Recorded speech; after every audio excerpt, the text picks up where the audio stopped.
Kuondoa takriban shilingi bilioni 20 kutoka kwa kikapu cha kaunti, swala ambalo sasa limeleta tumbo joto baina ya magavana na serikali kuu. Hivyo juzi magavana wakitishia kusitisha baadhi ya huduma za kaunti, wakisema kwamba hawana pesa hadi kufikia sasa, swala ambalo makauli ambayo waziri wa fedha John Mbadi alikanusha na kusema kwamba tayari serikali imetoa takriban shilingi bilioni 158 kwa kaunti, na sasa kaunti wanadai serikali kuu pesa ama mgao wa mwezi wa Novemba. Kwa hivyo ni baadhi ya masuala tunatarajia Rais William Ruto kuja kuzungumzia na kutuelezea tu ni yapi ambayo taifa linakadiria. Kumbuka kwamba ni masaa machache tu yamesalia kabla ya Rais William Ruto kufika hapa.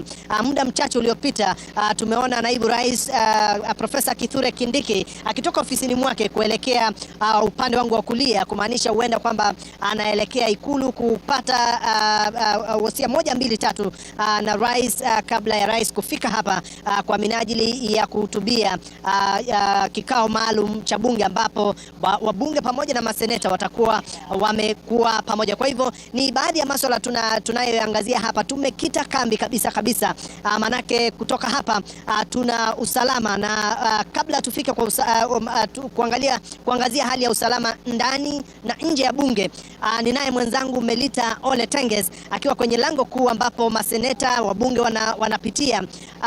Melita Ole Tenges, iwapo unanisikiza, hebu tupatie ni yapi yanajiri upande huo wa pili.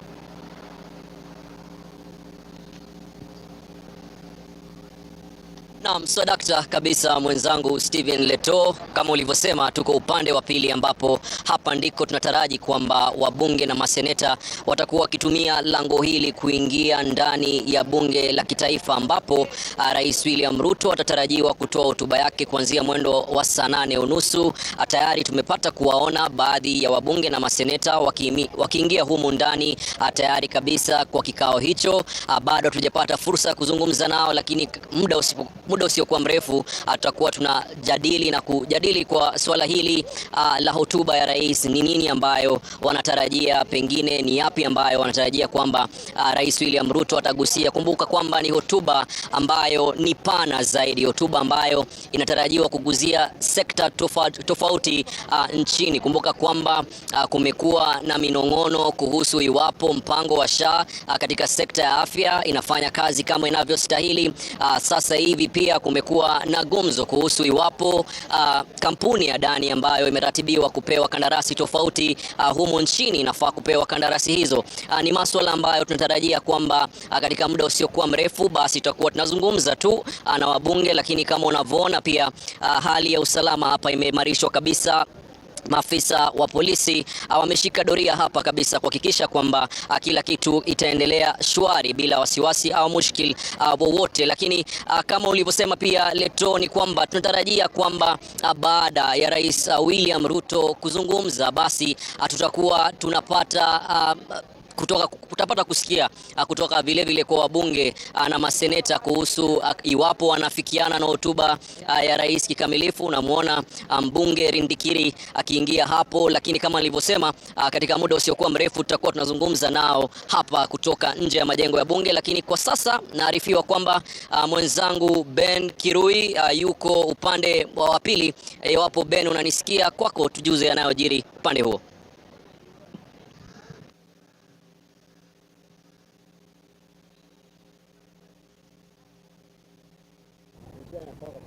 Ndio.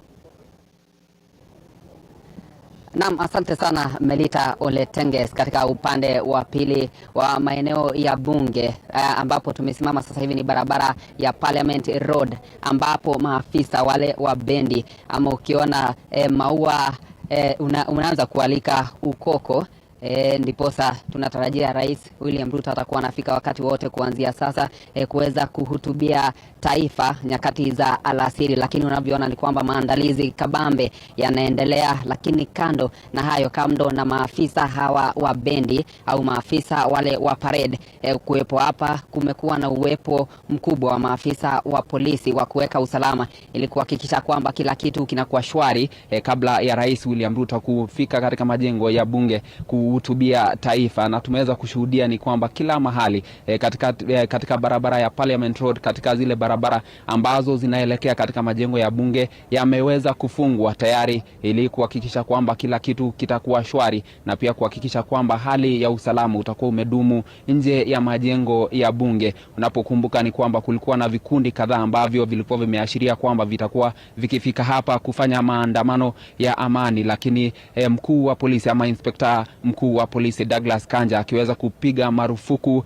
maandamano hayo au mipango yoyote ya kufanyika kwa maandamano, akisema kwamba ilhali tume ya polisi ama idara ya polisi inakubali ama inatambua ile haki ya kikatiba ya Wakenya kuweza kufanya maandamano ya amani, lakini vikundi hivi havikuweza kuandikia idara ya polisi taarifa kwamba watakuwa wanafanya maandamano ya amani, na hivyo basi maandamano hayo kupigwa marufuku. Na tumeona uwepo wa maafisa wa polisi kila kona ya jiji la Nairobi, na hasa katika barabara za kuelekea majengo ya bunge, tukushuhudia maafisa wa polisi wa vitengo tofauti vya usalama wakiweza kupiga doria hapa na kuhakikisha kwamba hakuna hata magari ama waendesha magari ambao wanaruhusiwa kuingia katika barabara hii ama barabara yoyote ile ambayo inaelekea katika majengo ya bunge. Madereva ama waendesha magari wakiweza kuelekezwa kutumia njia mbadala, na hapa kukawa ni marufuku kabisa.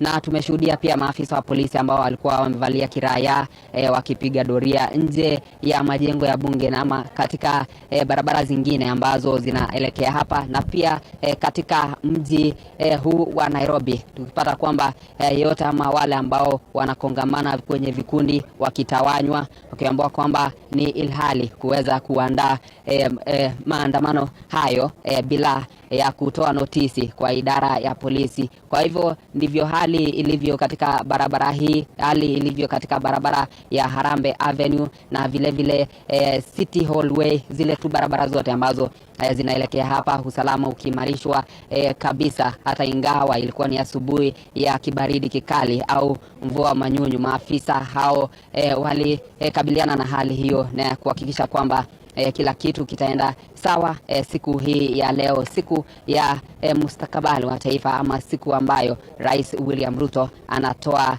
hotuba kwa taifa. Studioni. Asante sana Kirui, huyo mwandishi wetu Ben Kirui akiwa pamoja na Leto pamoja na Tenges ambao wako kwenye majengo ya bunge tayari kabisa kutupasha yale ambayo yatafanyika alasiri ya leo wakati Rais Ruto anapotarajiwa kulihutubia taifa. Tutoke Nairobi kidogo tuelekee kaunti namba 26 ambapo hali ya taharuki ilitanda katika kijiji cha Kibingei, eneo bunge la Kimilili, baada ya kijana mmoja kufariki alipovamiwa huku nyumba za washukiwa zikibomolewa. Inaarifiwa kuwa marehemu Ben Kisabuli mwenye miaka 34 alivamiwa na watu wanaowajua akielekea nyumbani kutokana na mzozo wa uhusiano wa kimapenzi, na akafariki baadaye wakati akitibiwa kwenye hospitali moja huko Eldoret.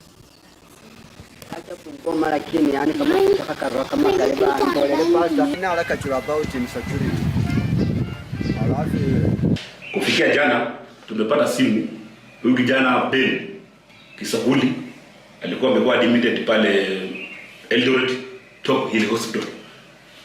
Akiwa kwa matibabu aliaga jana. Baada ya kuaga, kumekuwa na watu wamekuwa na hasira kwa ile ya kesi sasa ya murder. So hawa suspects wote wamepelekwa kotini, the two boys na huyo msichana, the girlfriend of the deceased, wameenda kotini. Tunangoja uamuzi wa koti.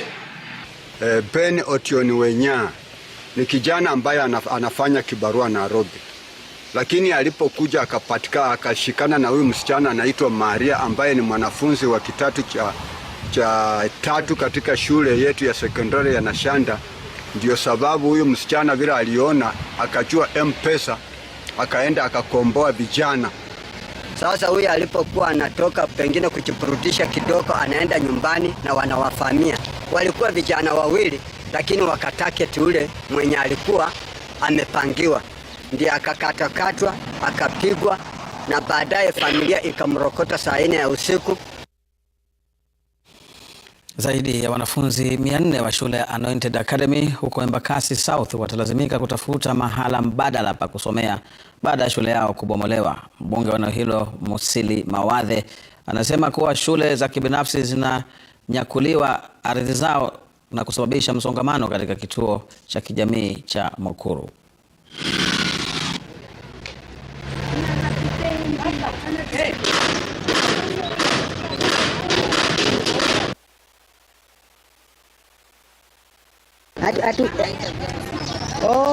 Kuna interview tena.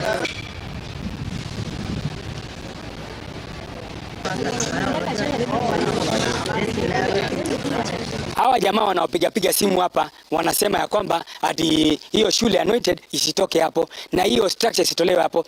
Hawa watoto wa Mukuru kwa Njenga, Pipeline, Imara na Kware hawasaidi kwenda shule. Mnasema tuko na primary school hapo. Hii ni secondary, hii ndio secondary yao. Wewe unapiga simu hapo, unapigia Mawadhe simu ukiteta decide yao mwaneno huruma. Unaona huruma nini? It's public property and a thief is a thief. Ameiba for the last I think it's 16 years.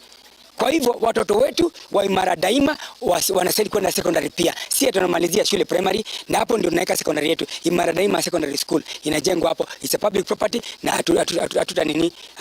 hatubanduki hapo.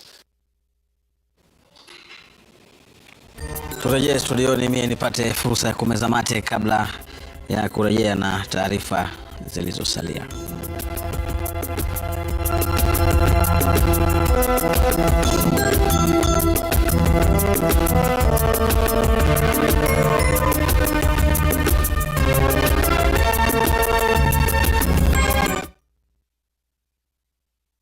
Siku hizi lazima ushop vismart. Juu bei ya kila kitu iko juu. Mi hushop smart. Kila time mimi hakikisha napata deal poa nikibai mboga kwa mama Shege. Mi hushop smart. Mi hubai msafi ya 1 kg. Ebu cheki bei yake ni same na hii 500 grams ya a popular detergent. Mi hushop smart. Msafi huondoa madoa sugu na huacha nguo zikiwa bright. Na marashi yake je? Inavutia na hufanya nguo zinukie fresh. Chagua smart, value maradufu na msafi.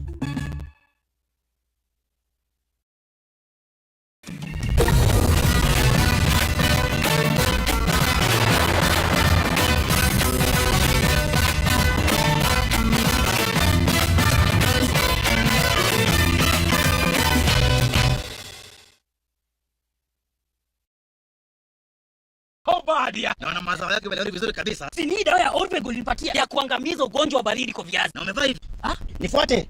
Badia. Sasa hivi ndivyo mkulima halisi anafaa kuvaa. Hii ni overall mpya kutoka BASF. Na hii material inafanya mtu ameivaa I feel very very comfortable. Na hapa kuna elastic hapa. Ndio iko fitting. Na pia iko na zip mbili. Na pia hapa chini kwa mguu kuna zip hapa. Inakusaidia kuvaa gumboot vizuri kabisa.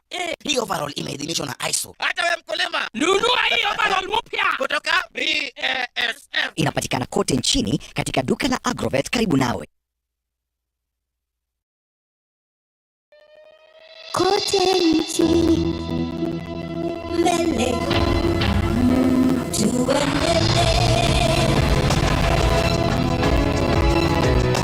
mbele Kenya twende mbele, Kenya twende mbele. NCBA, go for it.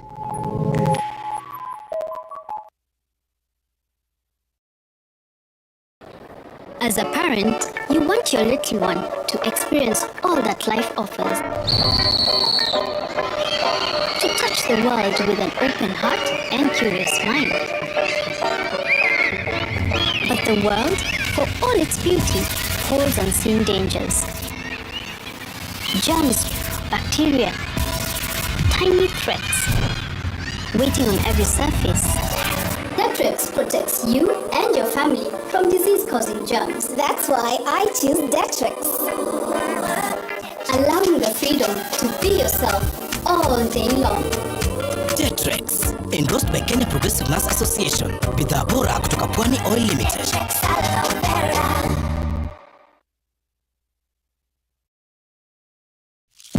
Switch up your game. Open up to more fun, more adventure. Be bold. Be the unapologetic dreamer.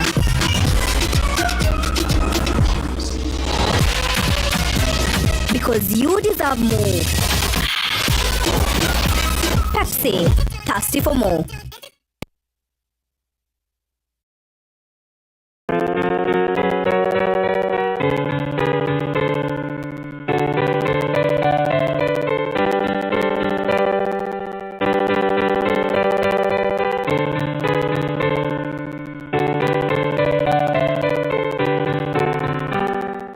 Dial *811 *285 hash to get Count Your Blessings as your skiza tune. Tumegola 2024 Janizi wanipeleka watu bio. Ubina so right. Nimeshika pesa kidogo nikaweka ibangalo. Watoto wamekuwa wakubwa. The only thing that has remained constant ni hii mabati. Kwa nyumba maridadi na mabati ya kudumu, tumia Zinco Mabati. Zinco Mabati, where roofing meets perfection. Call 0758 222288. We deliver for free countrywide.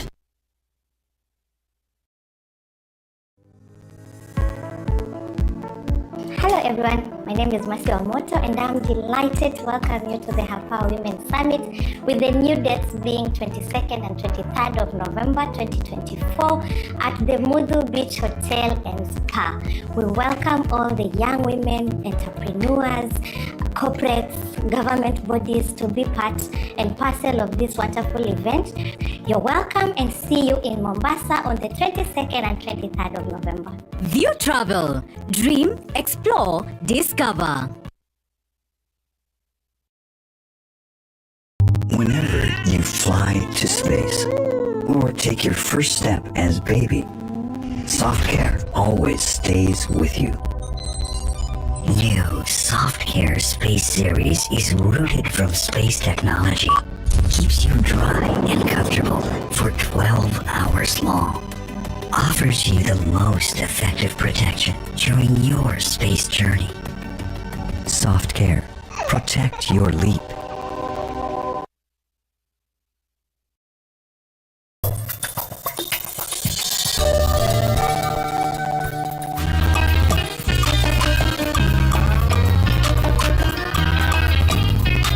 I feel like tutumie ile pesa nimekuwa nikikutumia kulipa hiyo deni. Tumrudishe tena na mkiachana.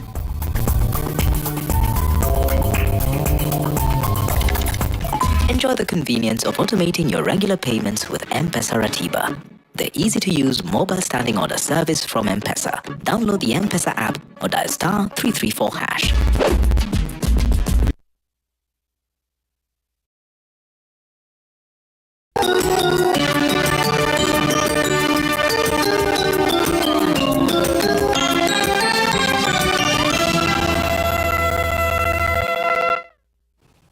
Karibu tena mtazamaji, tuendelee na taarifa za mchana wa leo. Moja kwa moja tuelekee kaunti nambari 18 ambapo wakazi wa maeneo ya Lesha, Upondo na Kirita huko Ndaragwa, Nyandarua wanaishi kwa hofu kutokana na ongezeko la wizi wa mifugo.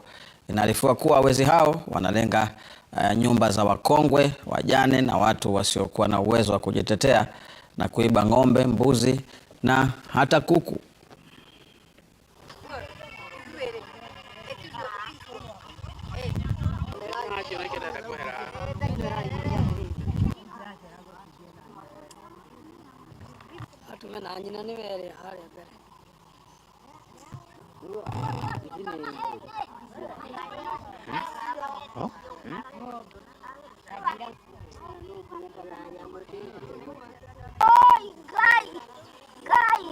They are using very, very dangerous chemicals to, so that they can be able to kill these animals. So we urge the community, be careful, buy meat, beef in a very secure butcheries. But also our health officers must be careful, especially those ones of the county government. Don't buy meat that is not inspected. La kusitikisha ni kuwa hakuna mdudu yeyote ama mnyama yote anakaribia hiyo maiti ya hao ng'ombe, na hatujui kama itapokuwa na contact ama kunyeshe wakati hiyo dawa inaenda kwa manyumba zetu ama inakuja into contact na wananchi na wakazi wa maeneo ambayo imekuwa affected, kama haitaudhuru afya ya watu wetu. Na tujawahi kuona kisanga kama hiyo, tunasikianga upade. Sisi tujawahi kuona tukiwa Leshau. Hapa tuko sasa, tumesumama, tumeona ng'ombe imechijwa, mguu imepembwa, lakini hawajapeba hata kitu kingine, hata ubwa iwezi kula. Hapana, tunaona kama iko na dawa. Walikuwa nataka tukule tukuve. Kwingineko, shirika la Ahadi Kenya Trust likishirikiana na mashirika mengine limetoa mashine za kisasa za kutengeneza chakula cha mifugo. Vijana kutoka chuo cha mafunzo cha kiufundi cha Kangare walipokezwa mashine hizo na afisa mkuu wa shirika hilo Stanley Kamau, ambaye alisema mpango huo utawezesha vijana kupata ajira.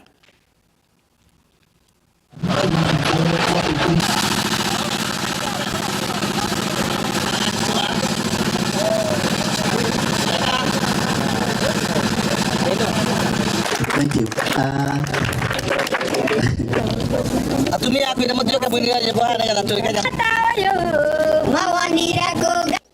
All these machines from here, Kiharo, Mathioya, they'll be working day and night to make sure that no person in Murang'a County buys the daily salt from any other source apart from the Murang'a initiative itself. And so I want to ask the MCA, when we are certified by KEBS, we need the government and the youth ministry to come on board so that the young people can actually be the marketers and the people who own this project. Turkish Cooperation and Coordination Agency is here since 2012, and we carried out more than 200 projects across Kenya, and Murang'a is always getting the lion's share from our projects. First of all, you have very great people like Daktari, and also Murang'a is very close to Nairobi, and it's easy to come here always. Kutoka kaunti namba 21 tuelekee kaunti namba 48 sasa, ambapo majadiliano kuhusu fedha kwenye kongamano la Umoja wa Mataifa kuhusu mabadiliko ya tabia nchi yamesalia katika hali ya sintofahamu, huku sasa pendekezo likitoka kwenye mkataba wa malengo ya pamoja ya mataifa likiwa na tofauti kubwa na yale yaliyopendekezwa. Mwandishi wetu Mashirima Kapombe yuko Azerbaijan na ametuma taarifa ifuatayo. Dola bilioni 220 ndio pendekezo la hivi punde kwenye majadiliano ya malengo ya mataifa ya pamoja kuhusu fedha za kupambana na mabadiliko ya tabia nchi hapa COP29. Tofauti kubwa na kile ambacho kimekuwa kikisukumwa na mataifa yanayoendelea kama mataifa ya bara Afrika ambayo yamekuwa yakisukuma dola trilioni 1.3 kila mwaka. Question for the three of you: how would you respond to an NCQG in a range of 200 billion, let's say? Is it a joke? First of all, there is nothing like in this business like a perfect text, but what we need to see is to reflect the demands of developing countries. My colleague here has talked about the quantum we have been talking about, not only AGN but the developing countries. A number, a figure, and it's in trillions. Kwenye taarifa kwa wanahabari, wakilishi wa wajumbe kutoka bara Afrika, mataifa ya G77 na China na mataifa yaliyoendelea kidogo yani LDCs walisema kwamba mataifa yenye utajiri mkubwa yanajaribu kukwepa majukumu kama ilivyoratibiwa kwenye mkataba wa Paris wa mwaka 2015. So we are concerned very much in the negotiation attempts to introduce innovative elements to change the mandate of the Paris Agreement to dilute the responsibilities, the legal obligations of developed countries in the context of the Convention and its Paris Agreement. Come here to negotiate in good faith, and we will continue engaging positively and objectively with all partners until the last minute. Aidha, mataifa hayo yenye utajiri mkubwa yamelaumiwa kwa kutumia mbinu za kupoteza wakati ili kukwepa majukumu. Baadhi ya masuala ambayo bado hayajapata makubaliano ni masuala yanayofungamana na jinsia kutokana na lugha iliyotumika kwenye mikataba, jambo ambalo washikadau wanahisi itabidi liahirishwe hadi mwaka ujao kwenye COP30 huko Belem, Brazil. Kutoka jijini Baku, Azerbaijan, mimi ni Mashirima Kapombe.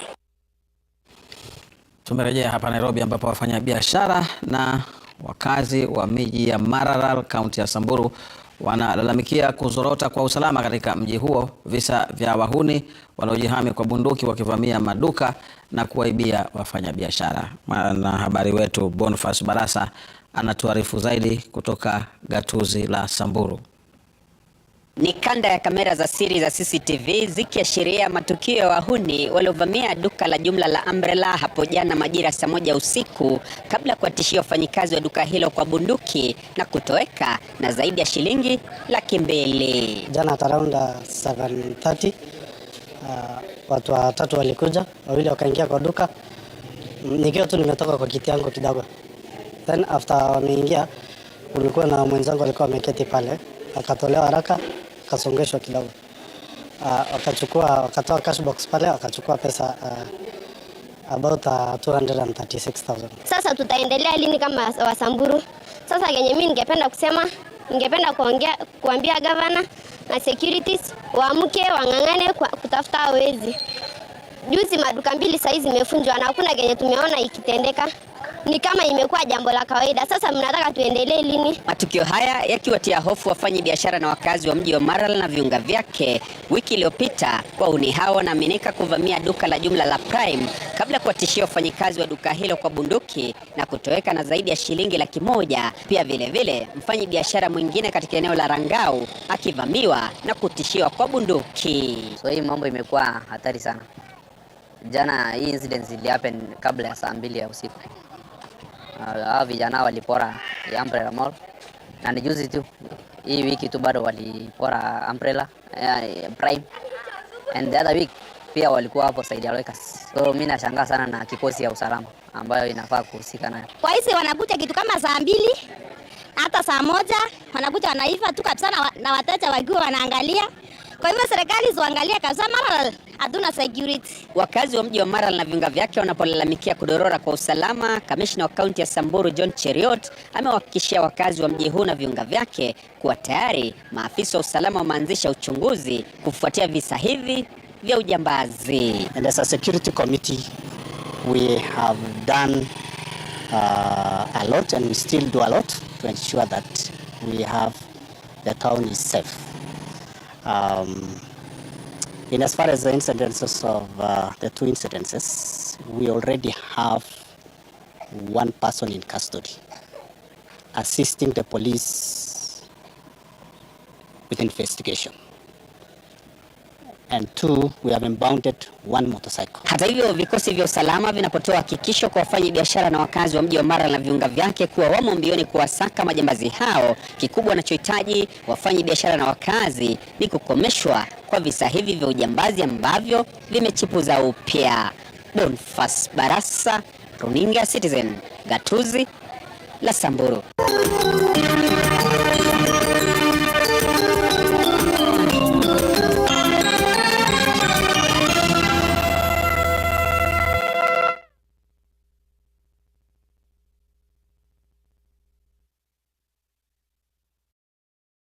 Whenever you fly to space or take your first step as baby, Soft Care always stays with you. New Soft Care Space Series is rooted from space technology. keeps you dry and comfortable for 12 hours long, offers you the most effective protection during your space journey. Soft Care. Protect your leap.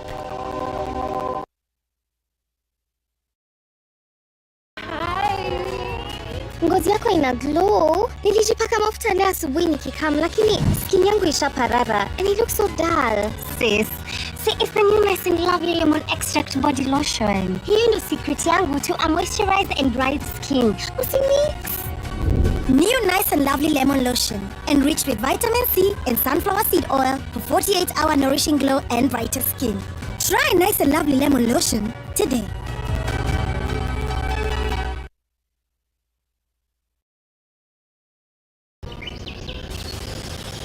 Explore the nature and create from it. The spirit of inventors leads to the inspiration for new technology. By drawing nature's energy, we create the extraction tech. Small in size, huge in power. Millions of microcapsules condense the essence of nature. Join us, Cleasoft Invent for Life. Women's Modal Tees. Only 1,600 shillings each when you buy 2. Only superior shape retention. It holds its shape for longer. The only t-shirt to choose.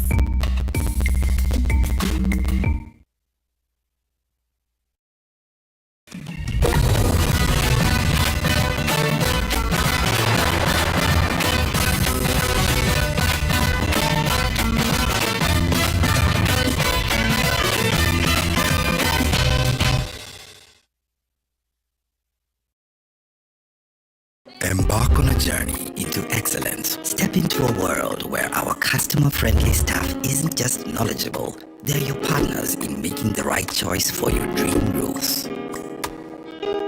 Listen to the stories of our satisfied customers. Royal Mabati is the best. Na bei iko sawa.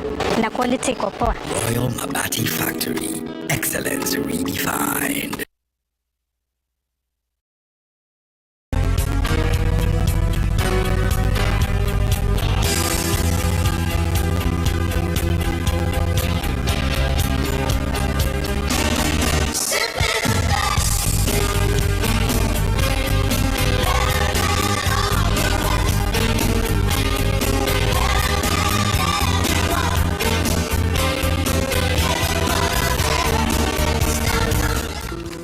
I'll have the usual on the rocks. Double. I'll have whatever he's having. Real recognized real. No added sugar, no preservatives. 100% real fruit.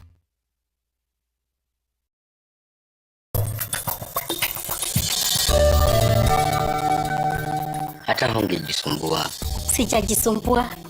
Wewe hata ndio nimeharibia plani zako juu ya kazi yangu. Usiogope kuniambia. Unajua mimi ni jack of all trades. Cheki. Ukipata hiyo text, jiulize ni legit au ni con.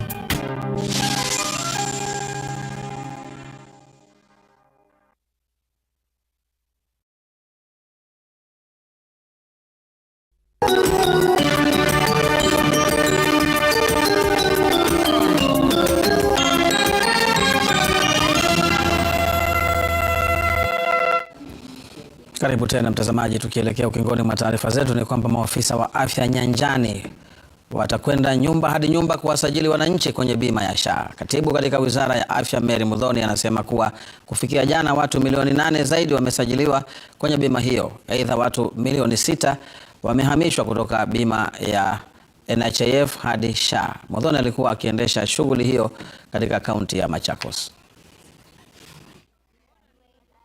Initially, our NHIF would cover only 20% of our Kenyan population.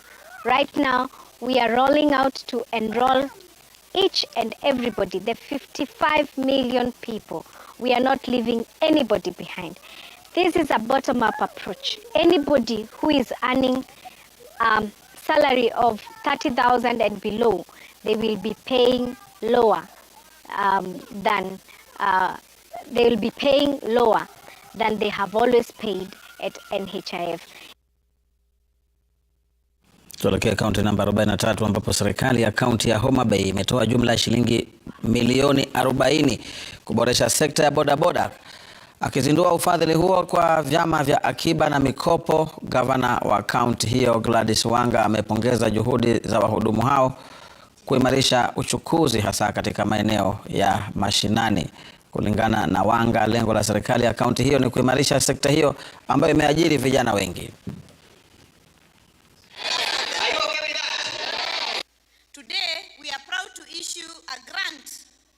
Of 20 million, which is a significant investment in the future of our county and a bold step toward enabling our boda sector to thrive.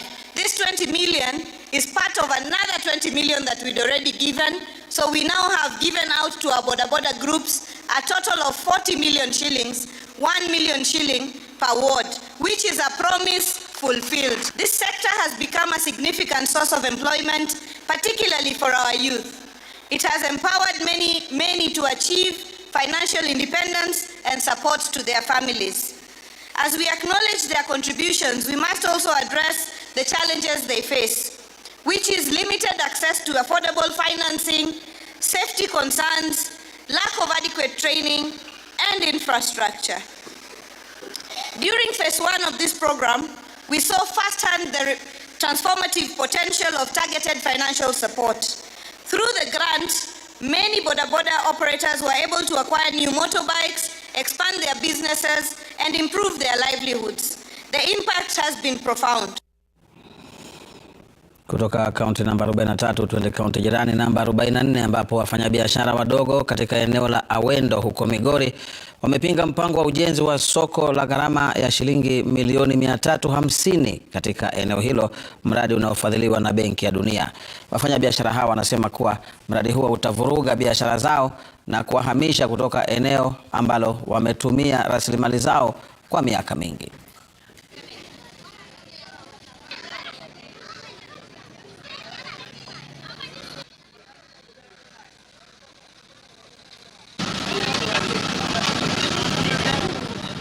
Tumekuwa kwa soko kwa kadri ya miaka 5 na hatutaki soko yetu inyakuliwe na investors wa kutoka nje. Hatutaki kuona investor yoyote ameingia kwa hii soko. Ukipata investor ameingia kwa hii soko, basi GNZ watakuwa tayari kukabiliana nao. Our county government has benefited from the building of a modern market together the Ministry of Urban Planning and the State Department of Housing. This market, compared to the economic stimulus package markets, of which 10 are being built across the county, this market is about 4 times bigger, with 4 times or more of facilities and ability to accommodate more people. Soko hii ni soko kubwa sana, na saa hii venye tunaongea mahali hapo, hiyo ni shamba ya serikali, na wale wako hapo bado hawajaanza kutumia ama kufanya biashara kwa zile nyumba walizopewa miaka 5 iliyopita ili waweze kufanya biashara. Na tumeona ni vyema instead of wafanye biashara kwa mahali ambapo ni mahali duni kidogo, gavana wetu ametuletea hili soko kubwa lenye litaweza kuwa mahali pazuri zaidi kwa wafanye biashara kukaa ndani wakiwa chini ya a good shade and a good environment to do their business. Na kutoka kaunti namba 44 tunarejea hapa kaunti namba 47 ambapo mie studioni nikiondoka na wapeleka kwake Melita Oletenges akiwa eneo la bunge ili kuweza kutuarifu zaidi kuhusu kutarajiwa kwa Rais Ruto kuhutubia bunge pamoja na taifa alasiri hii ya leo. Mie na waambieni kwa heri kwako Tenges. Naam, shukran sana mwenzangu Swale Mdoe. Ni kama ulivyosema, wakati wowote kutoka sasa takriban dakika 30 hivi Rais William Ruto atarajiwa kuanza kuingia katika majengo ya bunge na kuhutubia kikao cha pamoja cha bunge ambacho maseneta pamoja na wabunge watakuwa wameketi pamoja tayari kwa hotuba hiyo ambao inatarajiwa kuwa hotuba pana ambayo itakuwa inagusia masuala tofauti. Rais William Ruto akielezea yale ambayo serikali yake kufikia sasa sasa ndani ya miaka miwili imepata kuwafikia. Na pamoja na hayo nizungumze sasa na mbunge wa Marakwet West Timothy Kipchumba. Shukrani sana kwa kujiunga nasi. Ni siku ambayo imetarajiwa na imesubiriwa sana na Wakenya. Pengine wewe binafsi kama mbunge ambaye yuko katika bunge la kitaifa, wewe matarajio yako ni yapi katika hotuba ya rais? Kwanza leo rais anakuja kutupea ile inaitwa assurance to the nation, kwa sababu rais amekuwa kiti na serikali ya Kenya Kwanza imekuwa kiti for 2 years. So ni ile anakuja kutupea scorecard ya kwamba kwa muda wa mwaka 2 ambayo imenipea mamlaka na nimepea Kenya Kwanza mamlaka, ni nini nitaifanyia nchi hii, ama ni nini aswa nimeifanyia for the last 2 years. So nafikiri scorecard kuna mambo mengi ambayo yanakuongelewa. Tuko na ile mambo ya CBC, tupe clarity pale. Tuko na mambo ya the new university funding model ambayo imetupea changamoto kidogo. So hiyo ni ile assurance anafaa kutupea kama nchi, ni kwamba that funding model is working. Tuko na mambo ya SHA. Nafikiri pia atakuja kupea nchi hii assurance za kwamba ile mambo ya SHA ambayo ilikuwa introduced juzi inafanya kazi. Tuko na mambo mengi sana ambayo rais anafaa kuongelea hapa leo, so that aweze kupea nchi yetu ya Kenya na kupea wa Kenya assurance ya kwamba is in the right direction. Kenya Kwanza is in the right direction. Bila shaka vile hotuba hii inajiri wakati ambapo nakumbuka hii leo tumepata kuona kwamba taarifa kutoka upande mwingine ni kwamba kampuni ya Adani ambayo inatarajiwa kupewa zabuni au kandarasi tofauti humu nchini imeonekana kuwa na madoadoa. Pengine msimamo wako na unatarajia vipi kuhusu hilo? Tumekuwa na changamoto kuhusu mambo ya Adani, na ilionekana kutoka mwanzo wakati kulikuwa na maandamano Gen Z, mambo ya Adani iliweza kutokezea.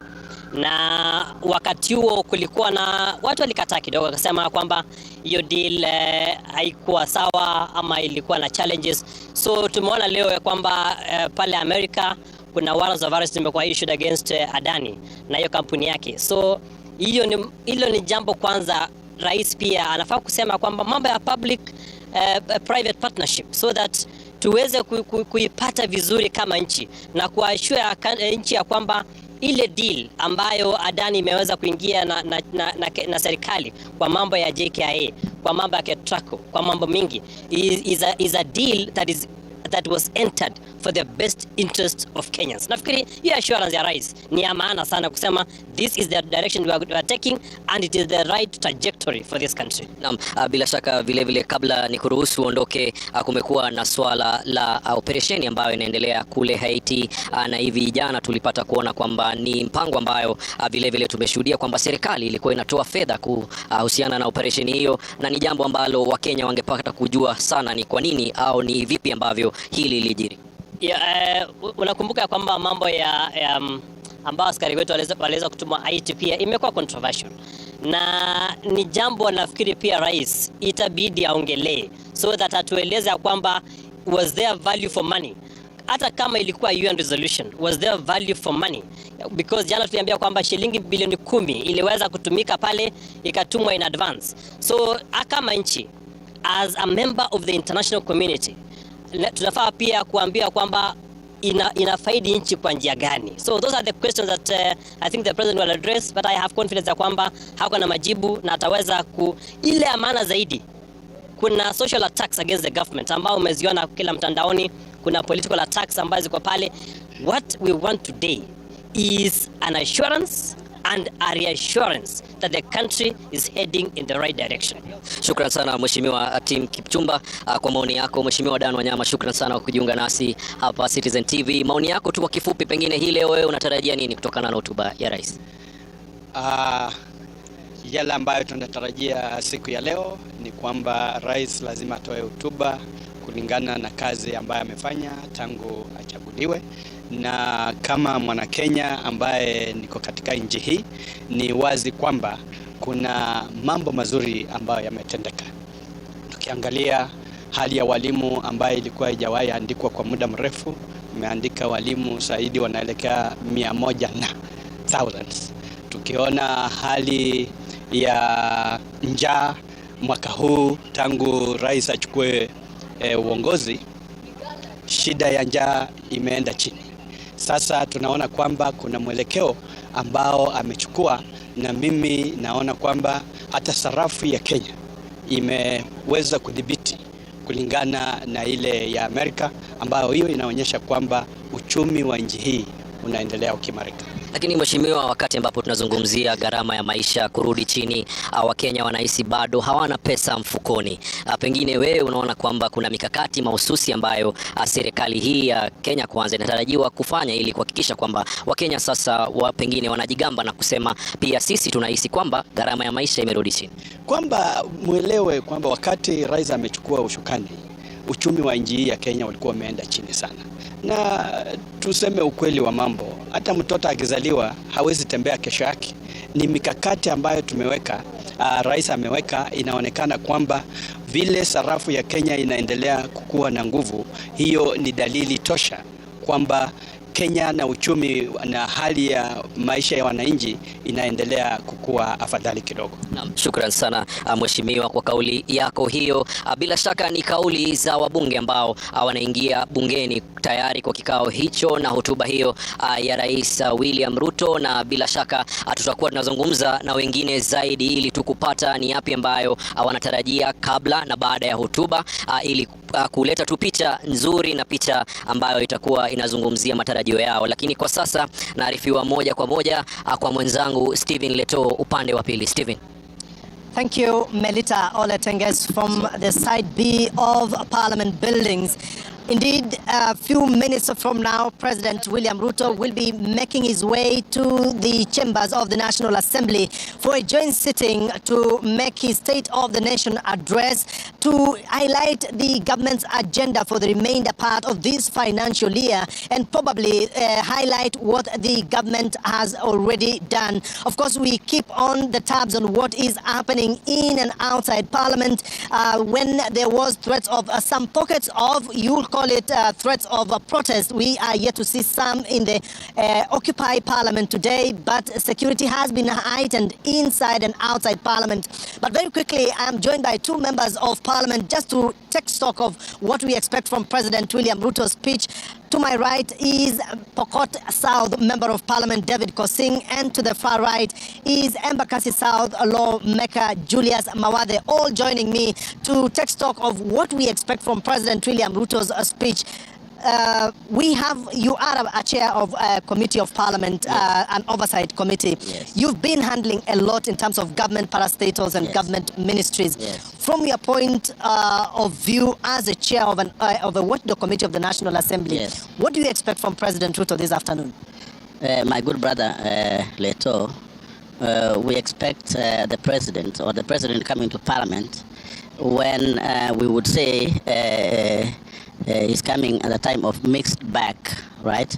And what do I mean by that? I mean two things. One, he's coming at a time where we can say in this country there are some recorded successes of his success, the president, Mheshimiwa William Ruto. And at the same time, he's also coming at a time when Kenyans are saying there's some work in progress. You know, I call them from oversight point of view and auditing, I call them work in progress. Some people might want to call different language. And what do I mean by successes? Number one, and I think Kenyans, Leto, including yourselves, need to understand when the president was coming, look at the prices of fuel at that particular time. Our country was almost going the Asian countries. Fuel was actually running away. And what happened as we talk now, the prices of fuel has been stabilized. That is success that I think Kenyans need to understand and give our president, Mheshimiwa Ruto, a thumbs up. So the prices are stable. Number two, he came in when the shilling was skyrocketing. Mheshimiwa Rais came in at a time when shilling was going to 160. Some of us who are doing international business, we were finding problem in getting dollars and so on. So today when it's coming to Parliament, the Kenyan shilling is about 120, within 120 in exchange rate, 230. And he came in when it was 100 and about 60. So we can almost say that is registered successes. Number three, you can see the prices of food prices and hunger. When the president was coming in, and I'm talking from oversight point of view and objective oversight, the president was coming in when the prices of hunger was going about 300 shillings and so on. He's coming to Parliament today. He's coming happy man that at least he's brought in those prices from 300 shillings to about 100 shillings. Well, that we can say successes. What is work in progress? Work in progress, which the president is working very hard. It's about this issue of universities. You know, the funding model, that is work in progress that the president has to really tackle it head on. Even before we get to the universities, the Mheshimiwa Mawathe, you come from a constituency that is mostly of informal settlement. That is, we have Mukuru, Kwaruben, Mukuru, Kwanjenga, all that in Embakasi South constituency. Yes. The issue of the cost of living, has it been felt in your constituency? Thank you, Leto. First of all, the president is coming to give the state of the nation at a time that the country is doing very badly. The economy is tanking as we speak. The cost of living, the common mwananchi is feeling the pinch of the cost of living. The paycheck for the ordinary mwananchi has gone down to by so much to the point whereby mwananchi doesn't have money in the pocket. There is no liquidity in the country, even for the business people. When they talk, they say there is no liquidity in the country. So there is need for the president to address and tell the wananchi what he'll tell them. We have challenges in things like the SHA, she-sure. What is it? I think it's called SHA, she-sure. The she-sure, SHA, it's not working. Every mwananchi, when they go to the hospital, they are getting frustrated. So many people are not able to get support. The one, for the first time in the country, the university students are hurting. They did not, half of them did not go to half of the semester. Sorry, most of the students, university students, did not go to school for half of the year. And that is because of the funding of the university. The model is very bad. So we need to go back and figure out how do we better serve wananchi. We were elected by the wananchi to come and support and be the representative, not to be representative of wabunge. As the National Assembly, we have lost badly because we are controlled by somebody else.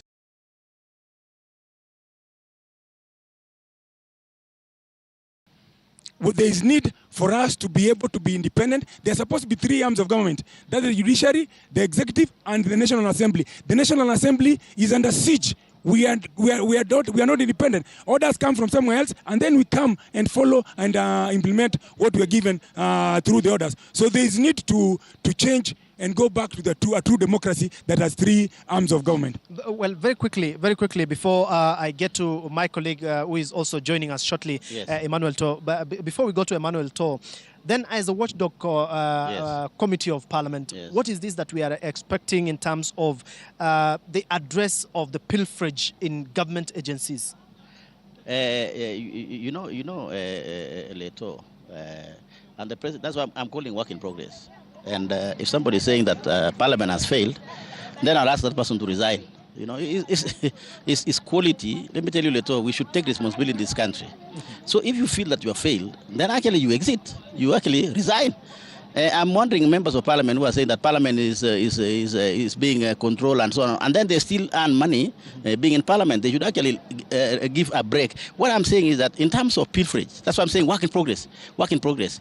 The president started amalgamation or sorting out agencies, which in my view have a problem in terms of resources. The president should continue about that. Number two, in terms of what is he going to do, the president must tackle this issue of pending bill, particularly in road subsector.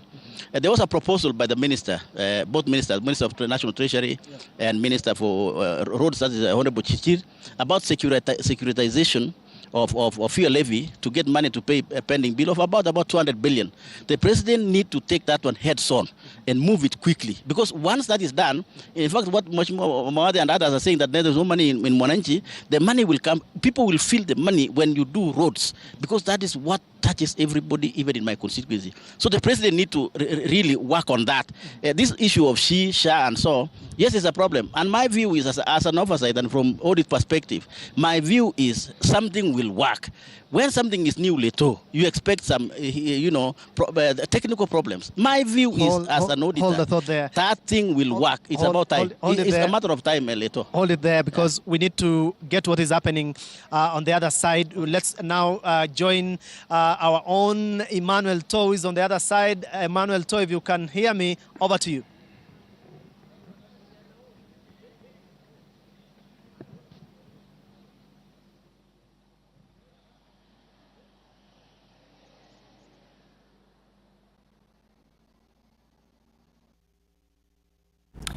We are live in Parliament, and President William Ruto will today deliver his State of the Nation address against a backdrop of diverse challenges and successes that define his presidency's administration. We are going to be looking around issues and expecting for him to touch on issues around agriculture, issues around the country's economy, and a diverse number of issues. Of course, members of parliament making their way to the August House as we await the latest from the President William Ruto administration, where he will be addressing members of parliament to take a stock check of his administration in the years that he has been president. He'll also be addressing issues around his development record, and our reporters Stephen Leto, Melita Oletenges, Emmanuel To are on standby at Parliament as we await the president to make his way there. Security has been heightened around Parliament, and we will be waiting to hear what the president will be saying as he outlines his development record. As you can see there, the Guard of Honor present, the president will be inspecting that. We will be, of course, getting details on the fly as our reporters interact with members of parliament on location around issues that they are expecting the president to raise around his wins and his challenging moments as president in the years that he has been president. Let's listen from Stephen Leto on the ground to hear what the members of parliament present have to say ahead of the president addressing the nation. Stephen.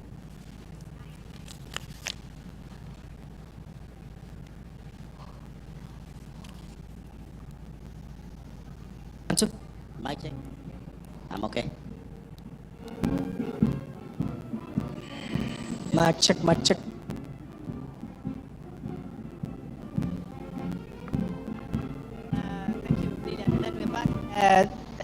The issue of SHA, this new medical insurance scheme, there has been concerns with even members of parliament summoning the entire Ministry of Health officials undertaking this particular thing. And you are saying that there is still a problem. Where are we in that, and what are some of the solutions that you expect the president to do today, to have today? What the common man want to hear about the SHA or she is how the person will be able to go and be treated the way they were being treated when they was NHIF. This deal, there is about 104 billion shillings, 106 billion shillings that is stated to have been given as or advanced as a preparation for the system. So what the common man want to hear is how will stop the corruption, the 2 billion shillings that the CS Mbadi said that is being lost every day.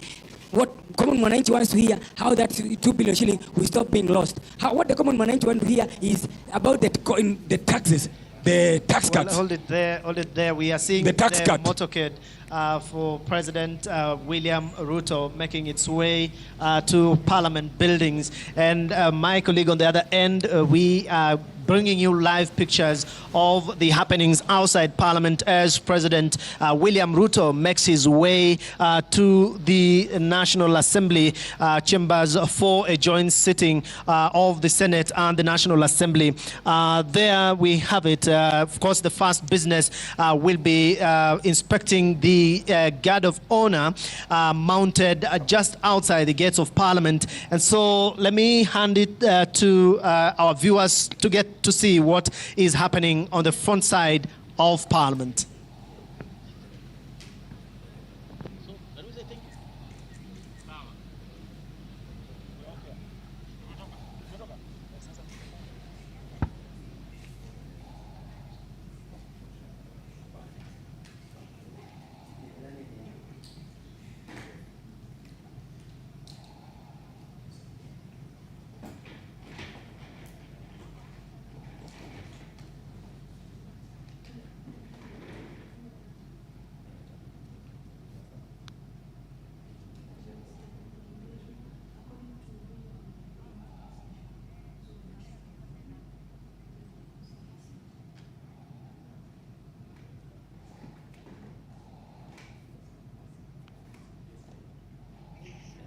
Hello. Hello. Yes, sasa. Nzuri. Ni right aye kuna delivery ninakuletea ni mambo ile okay? Unakuja Citizen. Oh, Citizen. Okay, nifike hapo nikupigia sio? Okay, sawa.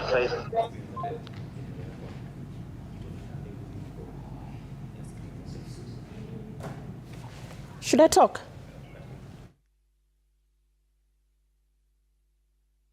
President William Ruto there having arrived at Parliament.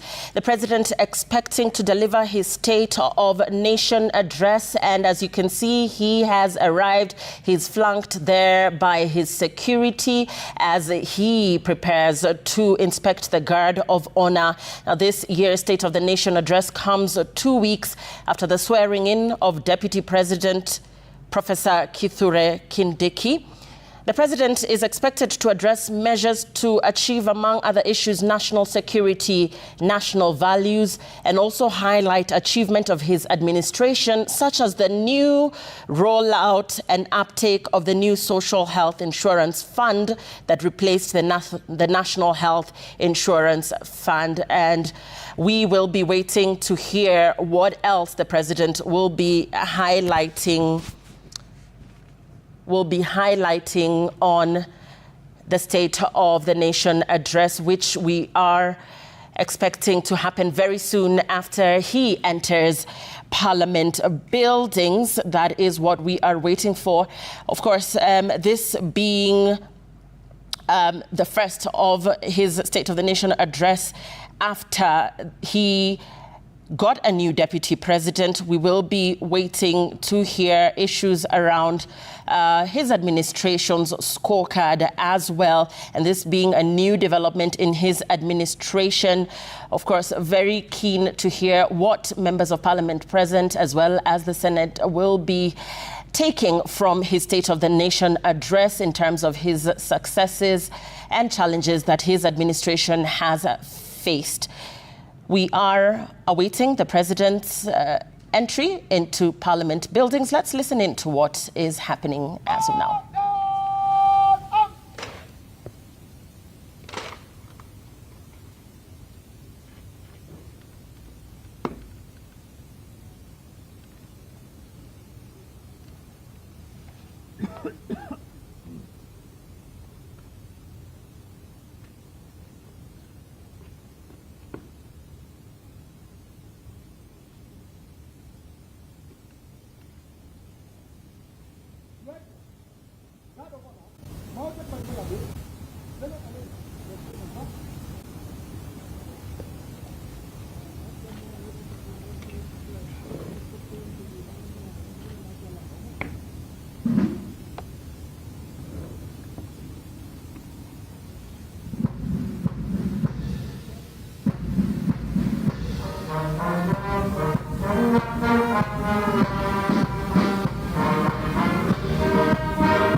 Well, good afternoon. That has just been the President of the Republic of Kenya, President William Ruto, who has just made his entry into the Parliament of Kenya this afternoon, being the 21st day of November 2024, and the President will be making his State of the Nation address. This will be his third State of the Nation address since he assumed power in 2022. And so, our dear viewers, welcome for this live proceeding brought to you by the Parliamentary Broadcasting Unit in conjunction with the Kenya Broadcasting Corporation. And this State of the Nation is just the only agenda in the order of business this afternoon at the National Assembly. Remember, the President is addressing the nation through a joint sitting of the Senate and the National Assembly, popularly known as the bicameral Parliament.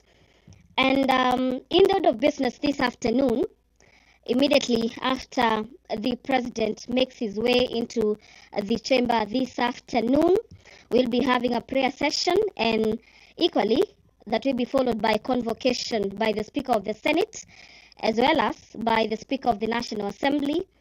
And the Speaker of the National Assembly will then invite His Excellency the President to make his speech. Then that is, at that juncture, is when the President will make his State of the Nation address. And immediately after the conclusion of that, we'll have the House adjourning this afternoon, owing to the fact that the State of the Nation address is the only agenda lined up for consideration by the both houses of Parliament. And remember, this State of the Nation address will not be debated today, but has been allocated 4 days, beginning Monday next week, for debate by both houses of Parliament.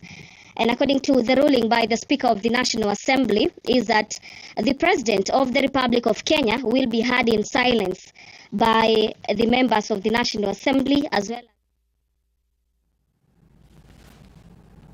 The State of the Nation address is the only business of the House today. The President is already within Parliament buildings, and he will be making his way to the chambers to address the bicameral Parliament there, coming at a time that Kenyans have continued to raise their disappointment and concerns with the running of President William Ruto's administration. His State of the Nation address is coming against the backdrop of the Gen Zs who led protests registering their disapproval about the direction of the country.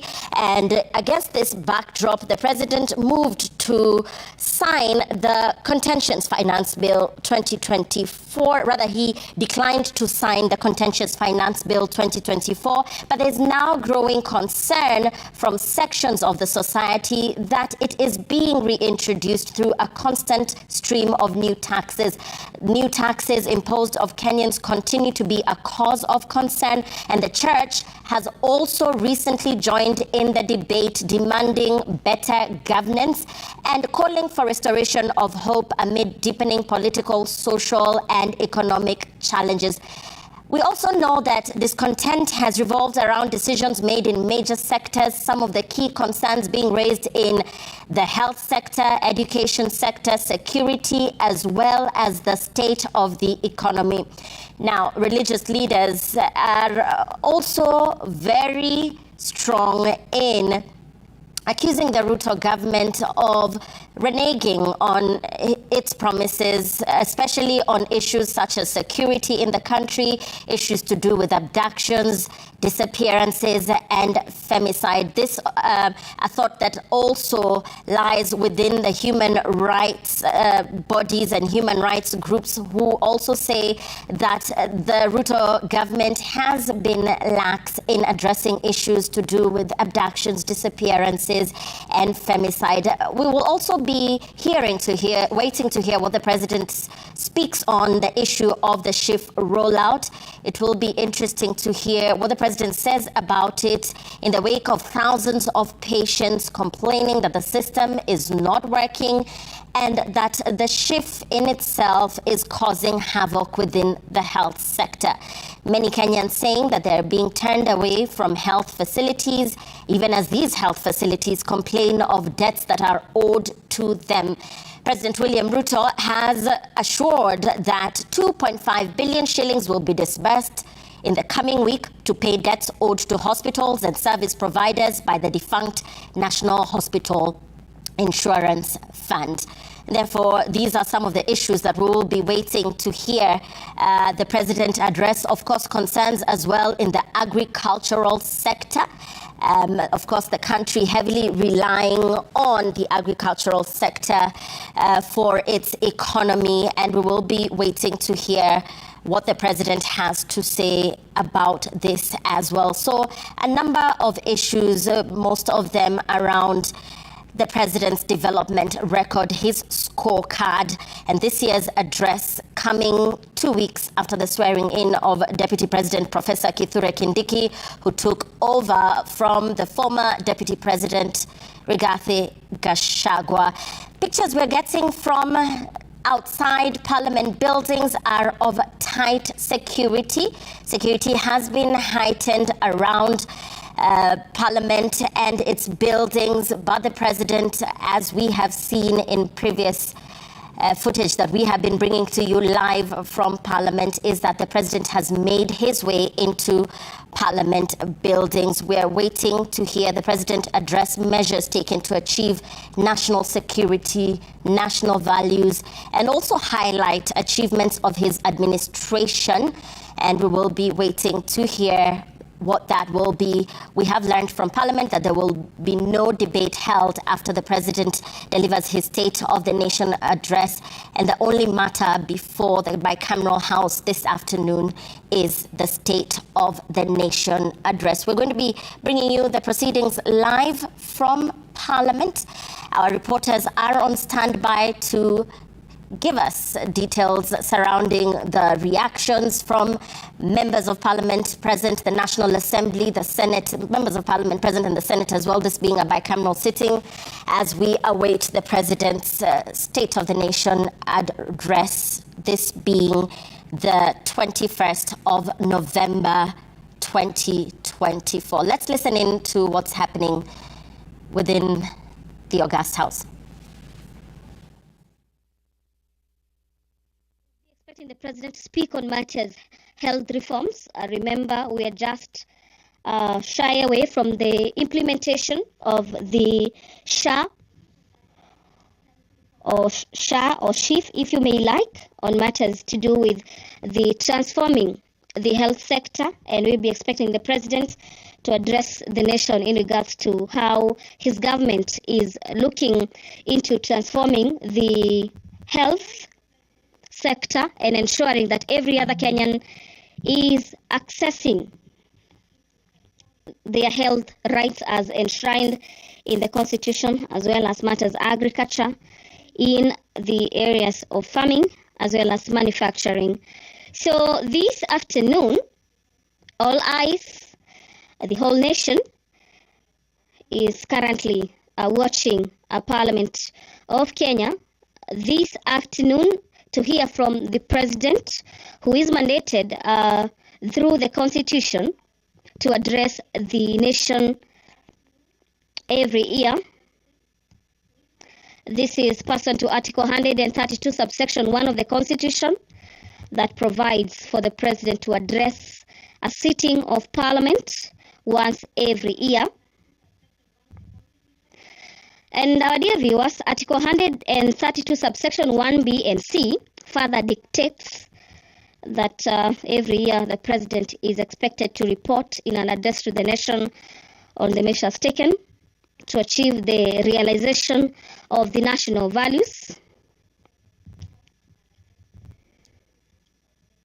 of the Republic, and equally submit a report for debate to the National Assembly on the progress made in fulfilling the international obligations of the Republic. This report that will be submitted this afternoon is scheduled for debate from Monday, next week. Remember, the National Assembly has already adjusted its sittings for the next 2 weeks, so to speak. And among the priority business is the consideration of the President's speech on the State of the Nation address.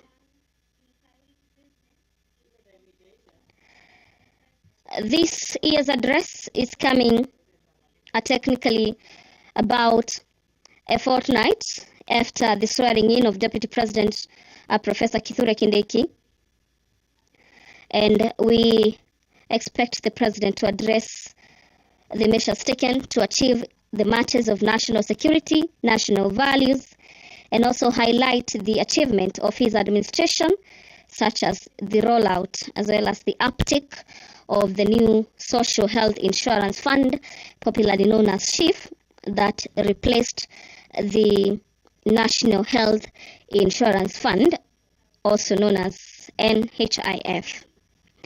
So the President is currently with the speakers of the National Assembly as well as the Senate, where the President is expected to brief them as well as sign the voters book, bearing in mind that the President is a visitor today in the presence of Parliament. Thereafter, the President will be ushered into the chamber this afternoon by the both speakers of the National Assembly as well as the Senate. I'm speaking about Speaker Moses Wetangula as well as the Speaker of the Senate, Honorable Amason Jeffa Kingi.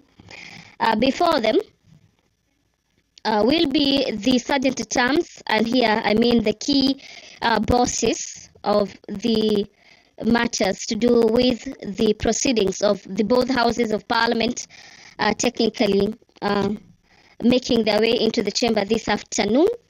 And immediately after, the Sergeant at Arms carrying the mace make their way or do that step into the chamber this afternoon. The members of the National Assembly as well as senators present and dignitaries present this afternoon will be alerted that the Honorable President of the Republic of Kenya is already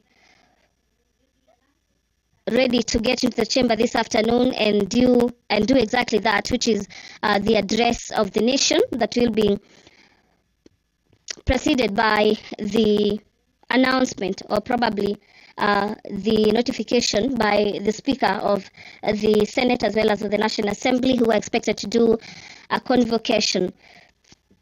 From our indications, it appears that particular procession is about to take place. Remember, this being that all eyes are on Parliament as President William Ruto makes his much anticipated State of the Nation address. This State of the Nation address presenting a crucial opportunity for the President to outline his administration's progress, the challenges, as well as future plans in the period characterized by so to speak, some economic turbulences, and there's heightened public expectations on this third State of the Nation address. It is technically a step-by-step march to the National Assembly's chamber this afternoon, and from your screens you can see the maces of both houses of Parliament have made their way into the chamber this afternoon, closely followed by the clerks as well as the President in between the two speakers, that is the Speaker of the National Assembly as well as the Speaker of the Senate. And we expect the President to equally address matters to do with the cost of living. Dear viewers, allow me to hand over back to the proceedings of these live proceedings, streaming to you live from the Parliament of Kenya and brought to you by the Kenya Broadcasting Corporation in conjunction with the Parliamentary Broadcasting Unit. My name is Gladys Mungai. Have yourself a great afternoon.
Tuombe.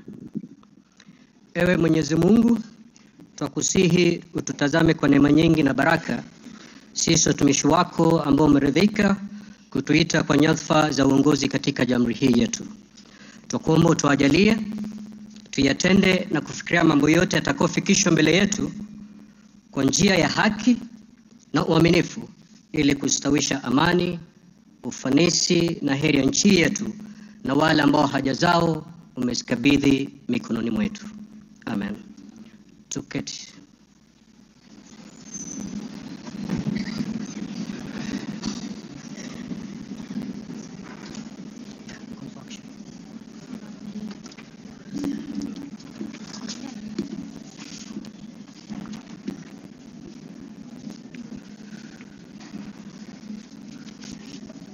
Order, honorable members. Let us all be seated. Thank you.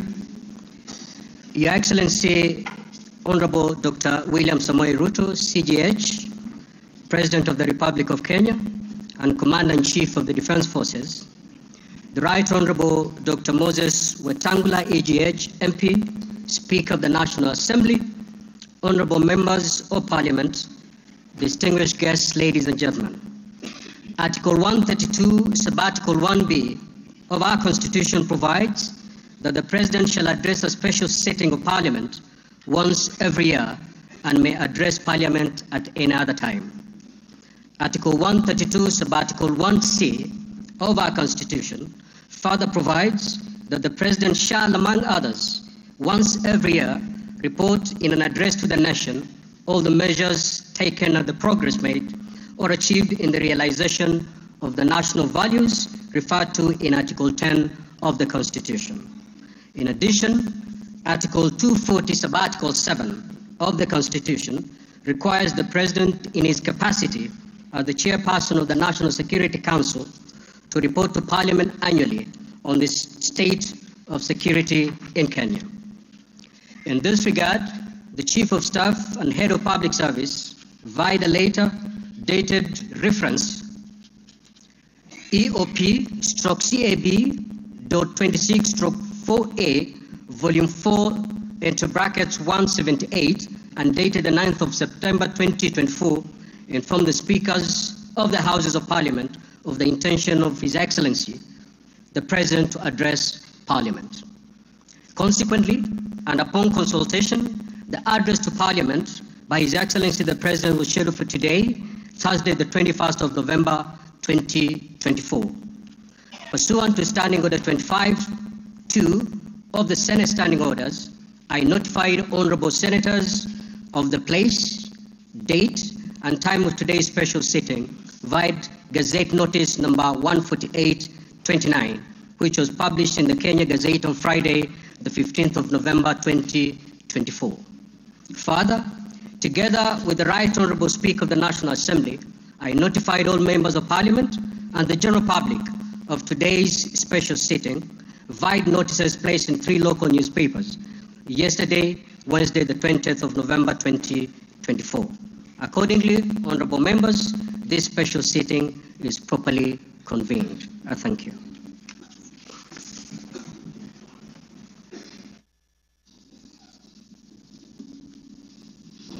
Your Excellency, Honorable Dr. William Samoei Ruto, CGH, President of the Republic of Kenya and Commander-in-Chief of the Defense Forces, the Right Honorable Amason King, AGH MP, Honorable Speaker of the Senate, Honorable Members of Parliament, members of the Diplomatic Corps, distinguished guests, ladies and gentlemen.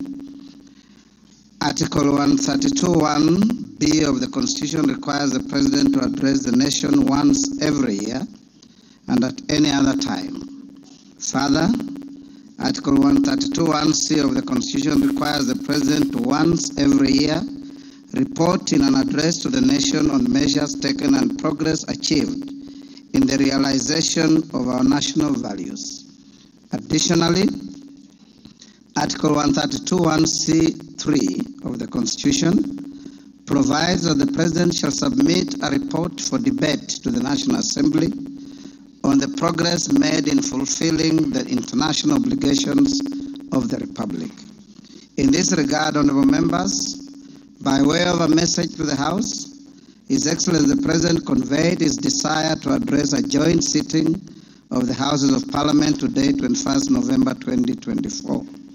Therefore, pursuant to the provisions of Standing Order 22 of the National Assembly Standing Orders, and by Gazette Notice number 15327, which was published in the Kenya Gazette on 18th November 2024, and indeed as also notified to all members and the general public by way of newspaper notification published on 20th November 2024, I gave a notice of this special sitting of Parliament to the members of the National Assembly.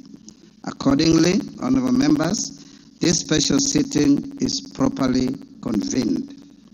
Your Excellency, honorable members, distinguished guests, ladies and gentlemen, this year's President's address comes at a time when the country is set to host the 14th edition of the East African Community Interparliamentary Games. The Interparliamentary Games shall bring together participants from the member states of the East African Community and the East African Legislative Assembly, and are part of the deepening, widening, and tightening of the integration process. The Games are scheduled to commence next month on 7th December 2024 in Mombasa County, and all is set in readiness for these Games. Moving on, Your Excellency, it's in the custom of Parliament to recognize invited guests seated in our galleries. I therefore wish to recognize the following guests who are seated in the Speaker's row. Her Excellency Mama Rachel Ruto, First Lady of the Republic of Kenya, and other members of the First Family. His Excellency Honorable Professor Kithure Kindiki, the Deputy President of the Republic of Kenya and the spouse of the Deputy President, Her Excellency Dr. Joyce Kithure. Honorable Musalia Mudavadi EGH, the Prime Cabinet Secretary and Cabinet Secretary, Minister of Foreign Affairs and Diaspora Affairs.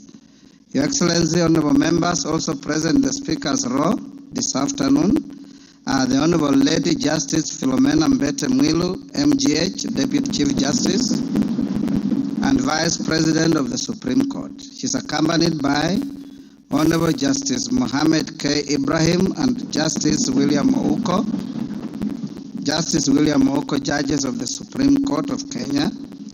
Also accompanying the Deputy Chief Justice are Honorable Justice Oscar Angote, presiding judge of the Environment and Land Court, Honorable Lady Justice Jemima Wanza Kelly, judge of the Employment and Labor Relations Court. We are also honored to have in our midst the immediate former speakers of the Houses of Parliament, the Honorable Justin Bedan Njoka Muturi, EGH, the Cabinet Secretary for Public Service and Human Capital Development, the Honorable Kenneth Marende, EGH, the Honorable Kenneth Makelo Lusaka, EGH, the current Governor of Bungoma County, Honorable Ekwe Ethro, and additionally, we also are pleased to be hosting a delegation visiting our Parliament from the Republic of the Gambia. Your Excellency, allow me to also recognize the chairperson of the Council of Governors, who is also the Governor of Wajir County, the Honorable Ahmed Abdullahi, and the Honorable Johnson Sakaja, Governor of the City of Nairobi County. May I also accord special recognition to all Cabinet Secretaries present and particularly acknowledge 4 of them who are former ranking members of the Houses of Parliament, namely Aden Duale, EGH, former leader of the majority party in the National Assembly, Honorable Onesimus Murkomen, EGH, former Senate Majority Leader, Honorable John Badi, EGH, Honorable Opio Wandai, EGH,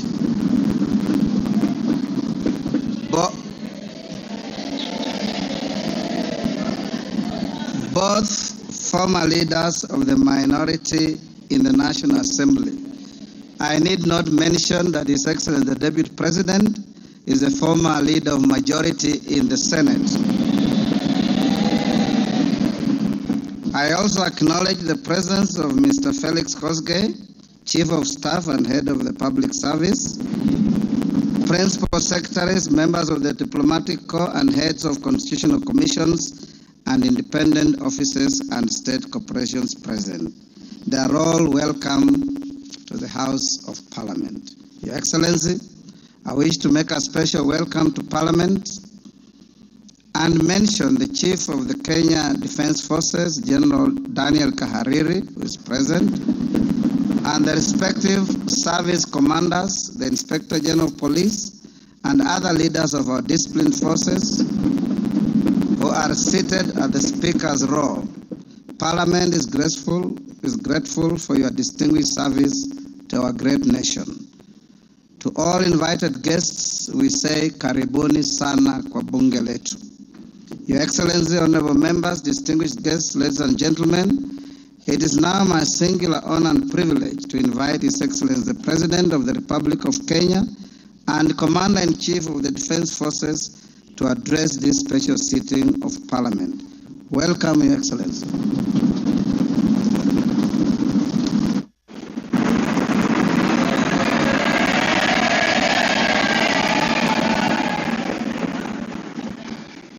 Thank you very much, Mr. Speaker. The Honorable Speakers of Parliament,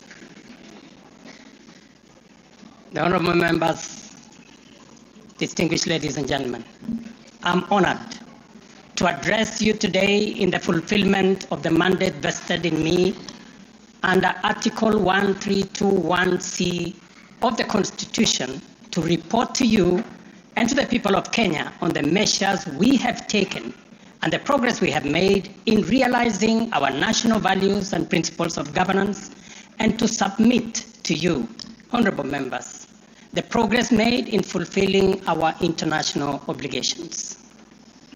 Since my last address, Kenya has undergone rapid change, occasioned by the collective awakening of the people in the understanding that the state of nation depend on the work we do individually and collectively. This realization extends not only to what we choose to undertake, but also to how we go about securing careers, livelihoods, and contributing to the grand enterprise of nation building. There has never been doubt, and now there is none whatsoever, that Kenya is a land of bold ambition, with our citizens always desiring and insisting on the best possible standards, not only for themselves, but also for their families and for our nation. Consequently, our democracy has empowered citizens to ask questions and demand changes in the way their affairs are managed, driving the wheels of our nation's social, political, and economic transformation faster in the direction of excellence and prosperity. Rare are the times when leadership is ahead of the people. We are always striving to steer the machinery of state and government to keep pace with the aspirations of our citizens. We have learned through the hard as well as the more customary ways that listening is a full-time occupation of leadership, and that all questions asked by the people must be answered thoroughly and in full. We have learned never to take anything for granted and make every effort to call all our people, to carry all our people along with us in the pursuit of our transformation. The context in which I make this national address is not only significantly different from previous occasions, but it is also a singular moment with unique historical implications for us all. It is an opportunity to affirm the principles and values of which our nation stands, review the steps we have taken, the path we have chosen in our journey of national development, and reinforce the commitments we have made to one another and to our beloved nation for the sake of the present and future generations.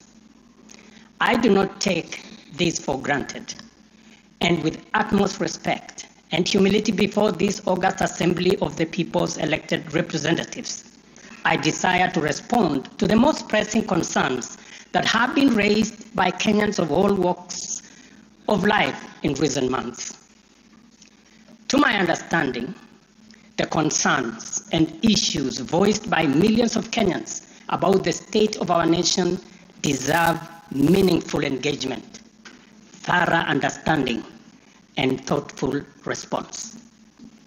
There are discussions about whether leaders understand the pain, hardship, and struggles endured by countless citizens every day as they strive to make ends meet, and whether the government is doing anything about it.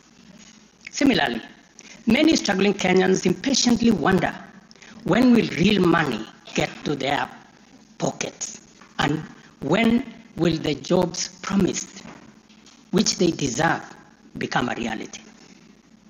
Additionally, there has been conversations about our education system, particularly the transition to the competence-based curriculum, and whether policies in this sector are working for or against Kenyans. Important questions have also been raised concerning the direction of development in relation to democracy, human rights, and fundamental freedoms, as well as the rule of law, transparency, and accountability. Another more direct question that emerges every now and then is whether public policy in this administration is in furtherance of service delivery to citizens or just in aid of political strategy. It is undeniable that for many Kenyans, times are hard and the struggle to meet their daily basic needs remains daunting. It is also true that these conditions have persisted for a number of years now, leading to much frustration and anxiety. Although we have gone a long way to mitigate some of these difficulties, much remains to be done, though we have laid a firm foundation for decisive intervention. I believe that it is critical for us to bear in mind that this administration was inaugurated at an extremely difficult time, characterized by domestic challenges, compounded by regional and global security, geopolitical, financial, as well as climate dynamics. As a result, in 2022, the country's total debt burden was not only immense, but it was also stacked up in the most burdensome manner, leaving very little room for investments in public service or development of critical infrastructure. The prices of basic food commodities soared as a result of a combination of prolonged drought, declining local productivity due to inadequate support, and disruptions in the global supply chain caused by the war in Europe.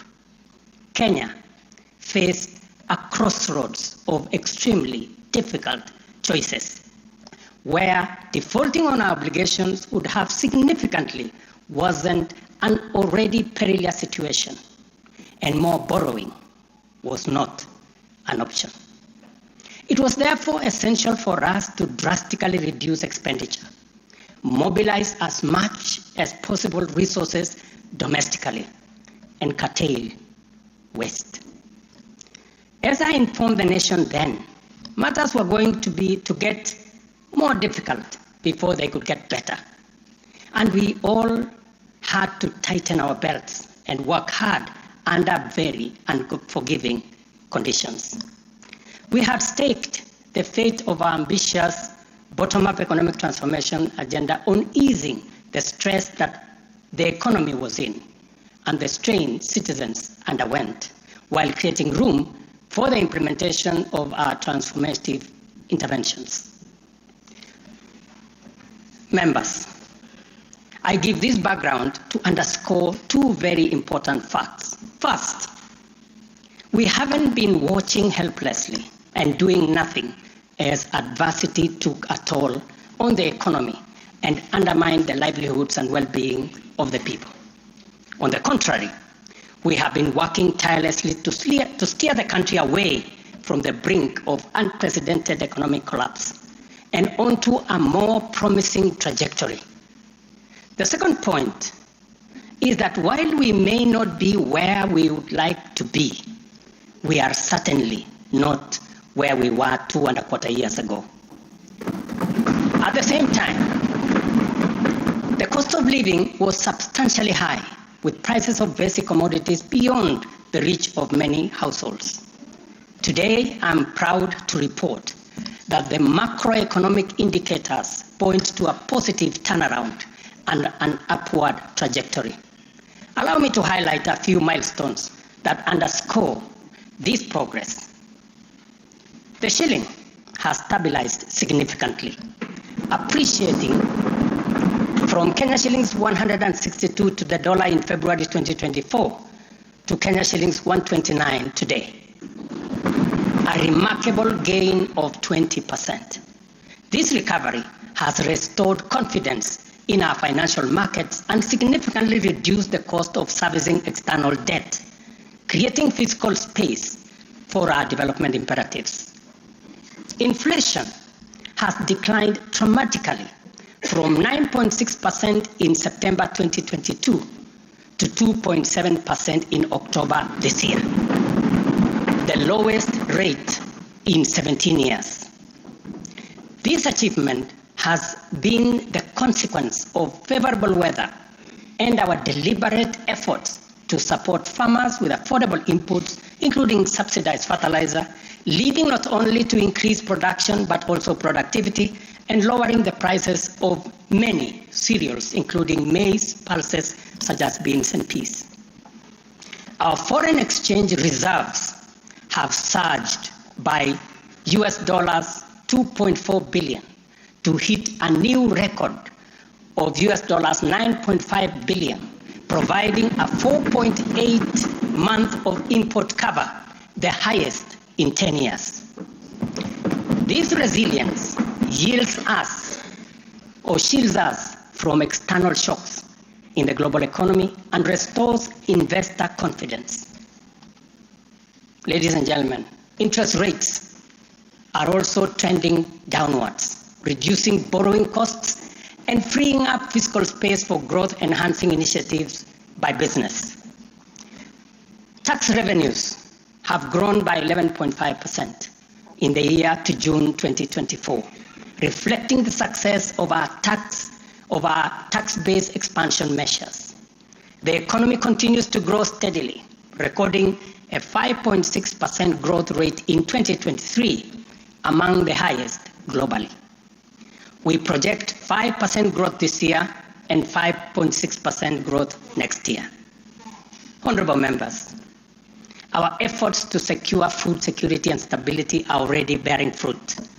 Since February, we have distributed subsidized fertilizer to 6.45 million registered farmers in 45 counties, enabling them to increase their yields. And this year, we have procured and through e-vouchers distributed 7 million bags of both planting and top dressing fertilizer to boost food production across the country. This intervention will see a projected increase in maize production, for example, to a record 74 million 90 kilogram bags. We have also concluded long-term agreements with 11 suppliers of assorted fertilizers so as to make this commodity available all year round.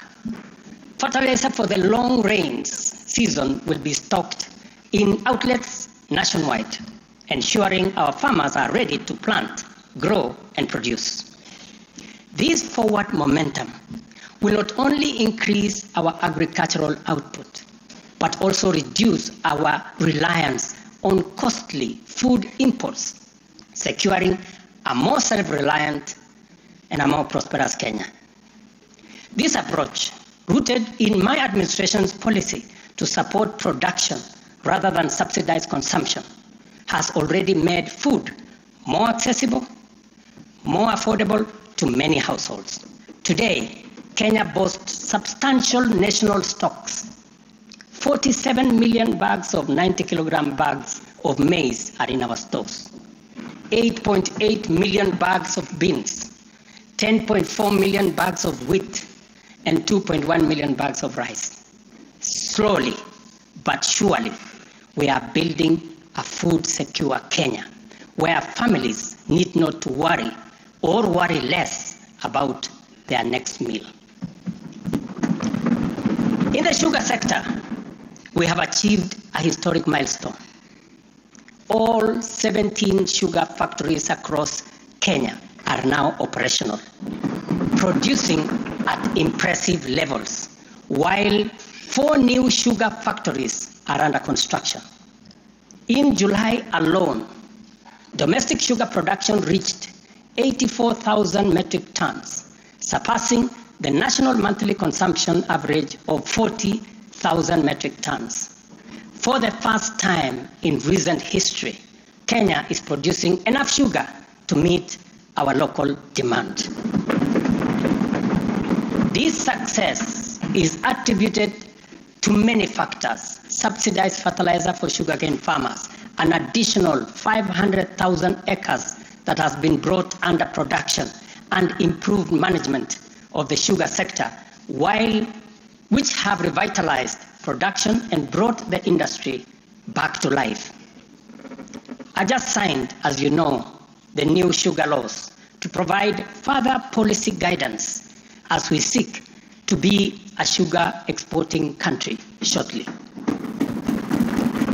In the coffee sector, we are on track to increase exports from 51,000 metric tons this year to 150,000 metric tons by 2027. The government has also raised disbursements from the Cherry Advance Fund from 2.7 billion to 6 billion Kenya shillings, complemented by an additional disbursement of 1.5 billion by the Commodities Fund.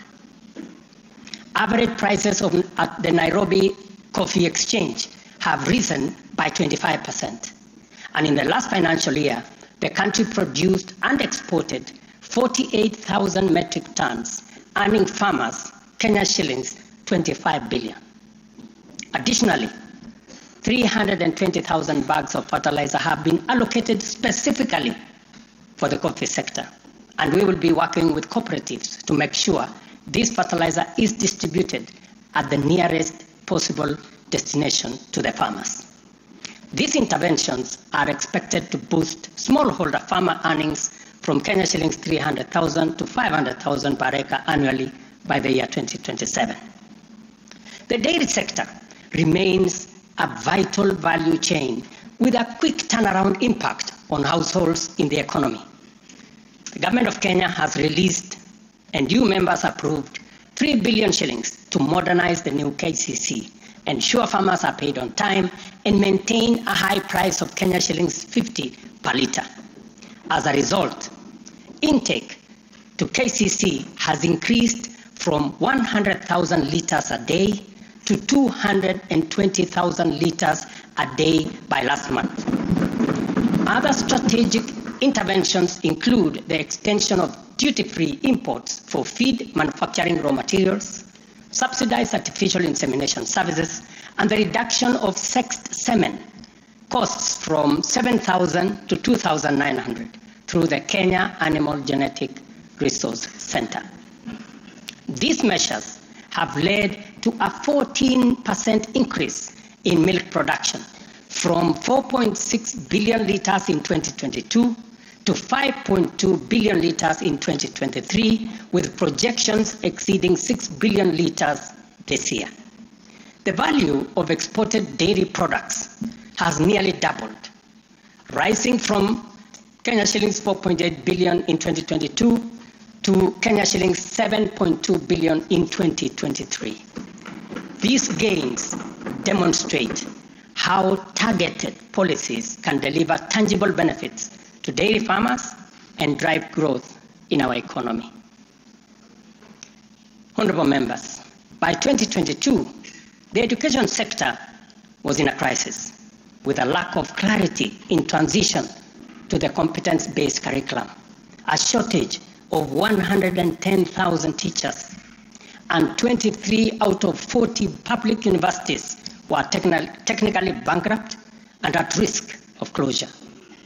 Among those facing severe challenges were huge institutions such as my own alma mater, University of Nairobi, Kenyatta University, Moi University, Egerton University, Maseno University, Masinde Muliro University.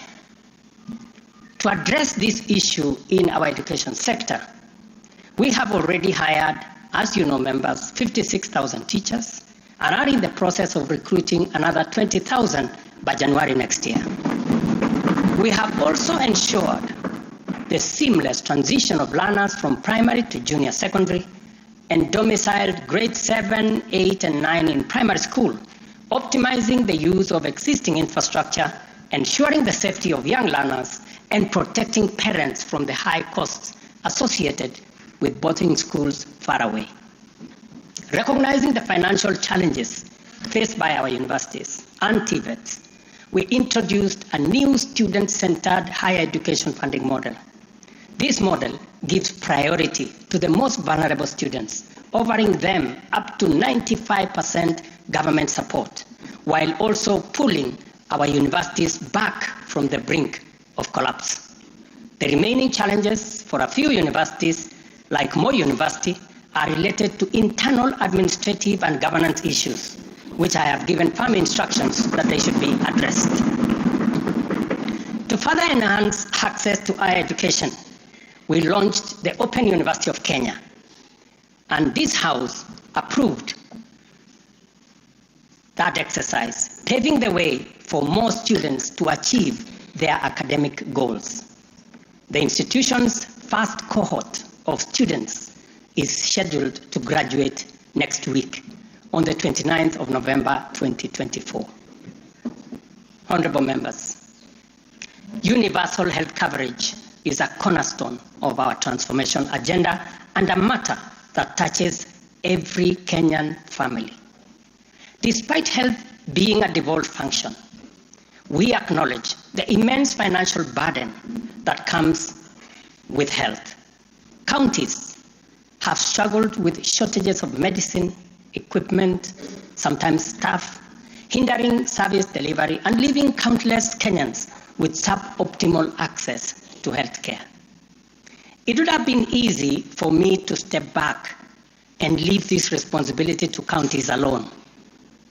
But that would have been a disservice to Kenyans and a betrayal to our Constitution. Instead of engaging in debates about healthcare being devolved, I have chosen the hardest but necessary path of addressing this challenge head on.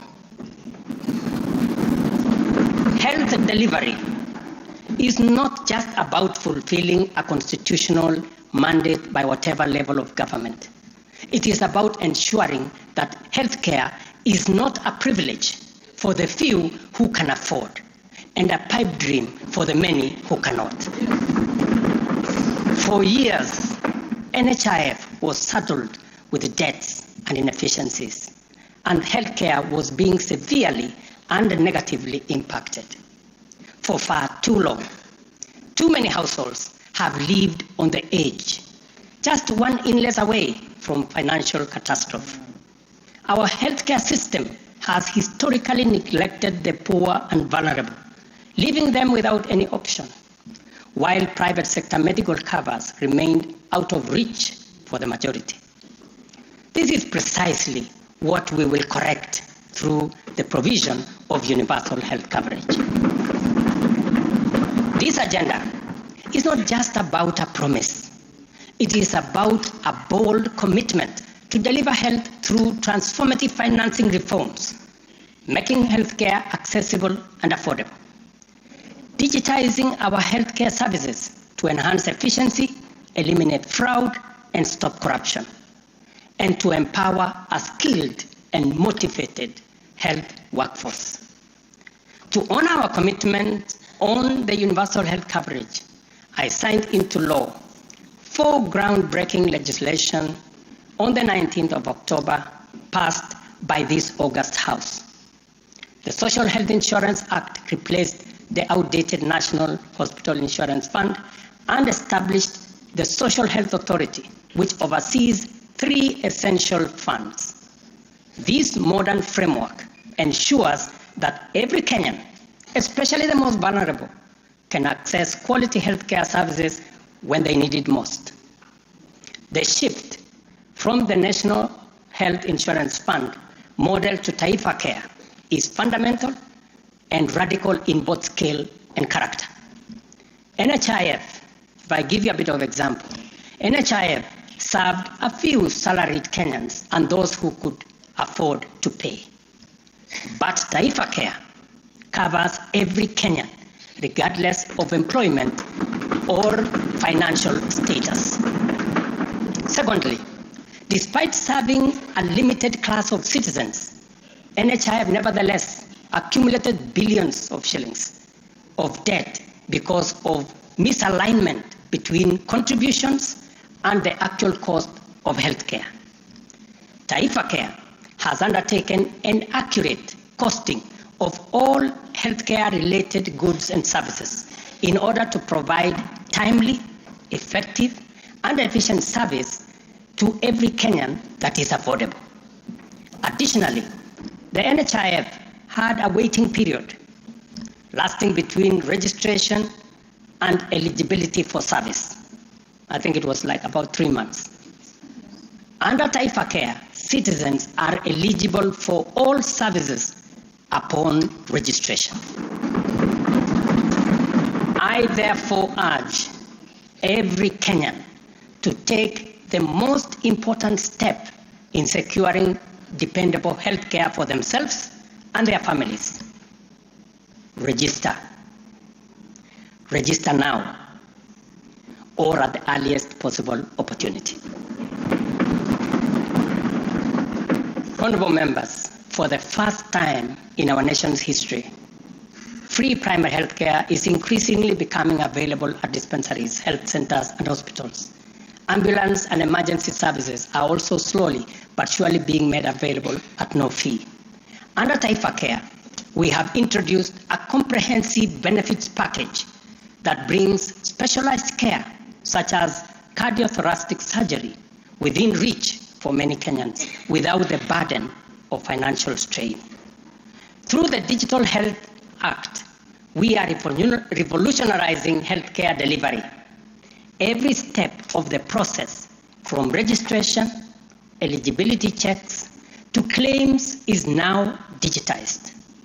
By eliminating unnecessary human interaction, we are tackling corruption, reducing inefficiencies, and ensuring that resources are used where they are needed most.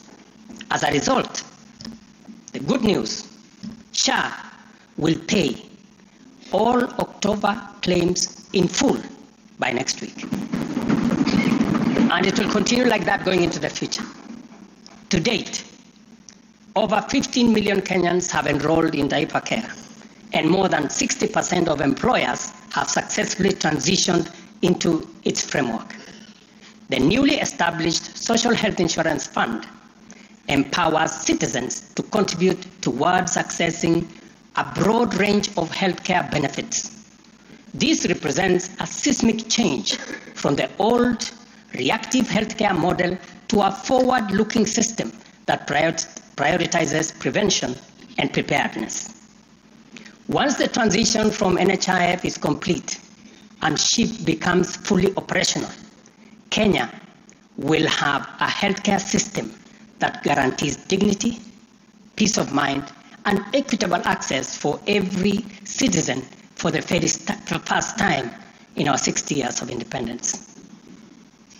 Honorable members, we have launched an ambitious healthcare program, one that Kenya has always needed and deserved.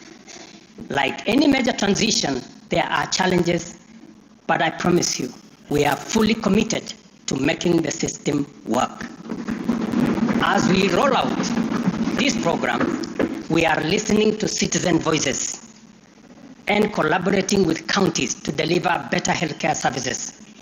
Through the Facility Improvement Fund, which you in this House passed, we will ensure that hospitals are equipped with the tools they need, medicine, equipment, and other resources necessary to provide quality care, while involving citizens in decision-making at every facility. We are now doing the heavy lifting, clearing decade-old debts, ensuring access to medicine and equipment, and stabilizing a system that had failed too many for too long. We are building a healthcare system that serves every citizen with equity and dignity.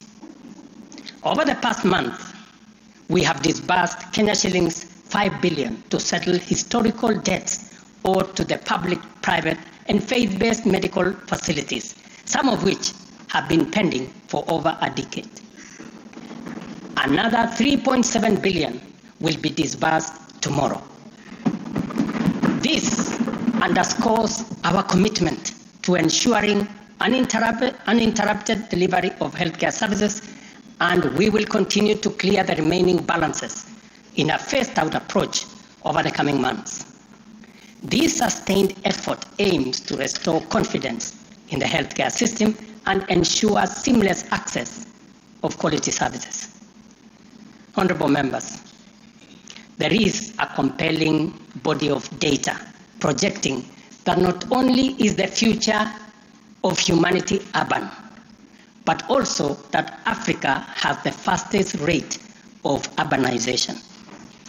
Kenya is no exception, and in fact, many of our counties are urbanizing rapidly.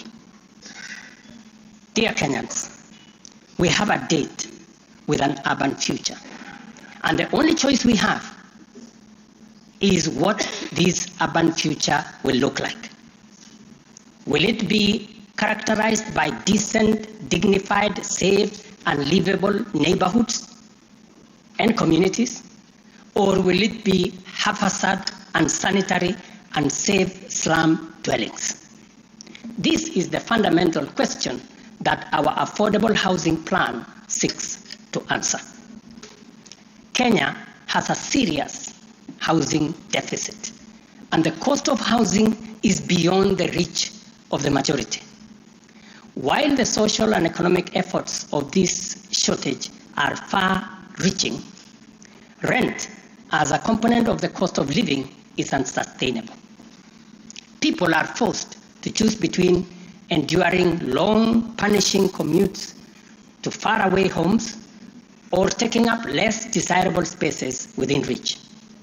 Supplying the number of units required to fill the affordable housing gap requires us to undertake construction throughout the country at the rate of 200,000 new housing units every year for 10 years. Many people have asked why they should be interested in affordable housing projects in rural areas.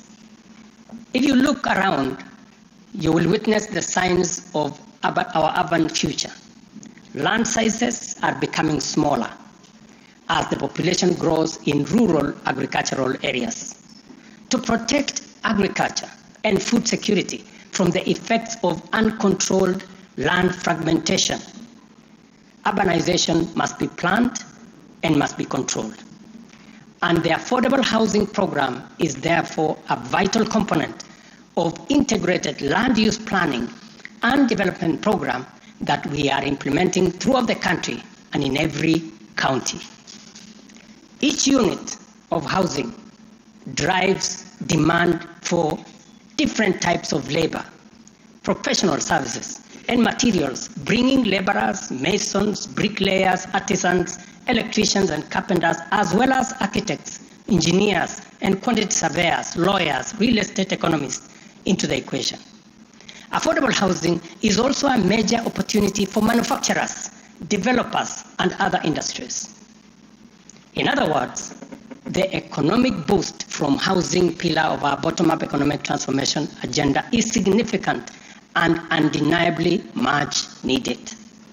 As we speak, affordable housing now directly accounts for 164,000 new jobs created over the past 1 year.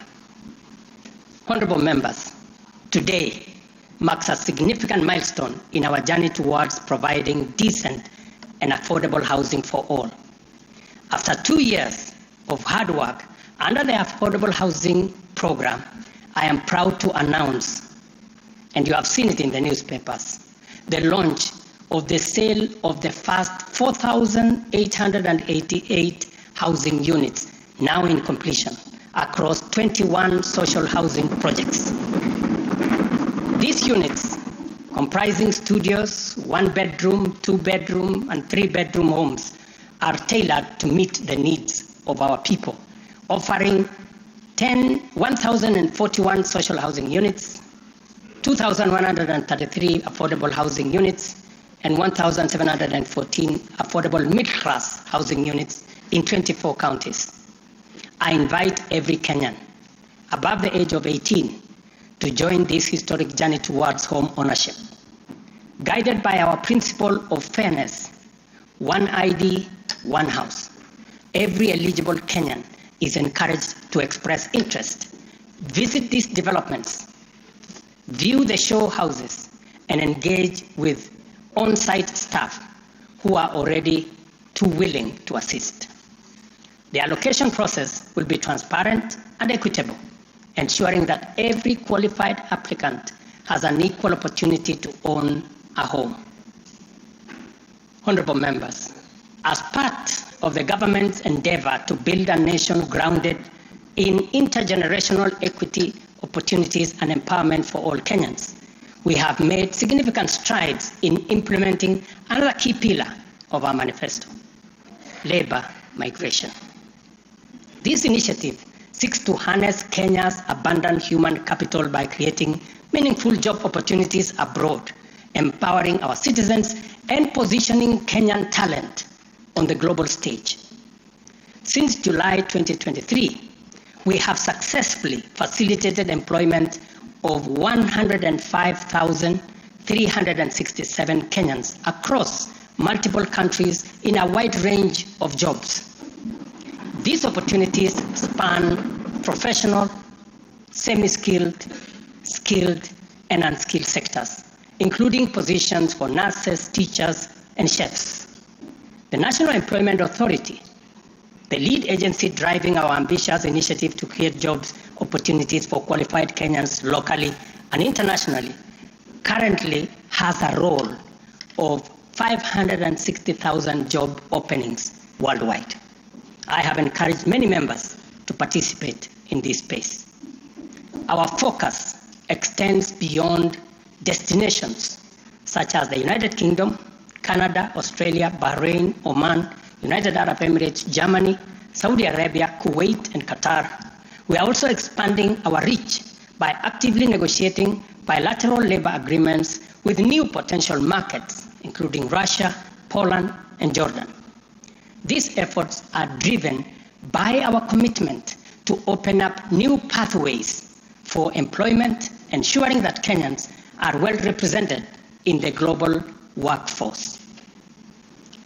In the digital economy, we are expanding last-mile fiber optic connectivity using the extensive Kenya Power Transmission Lines network to the most remote and underserved areas of Kenya, and making significant strides to establish digital and ICT hubs.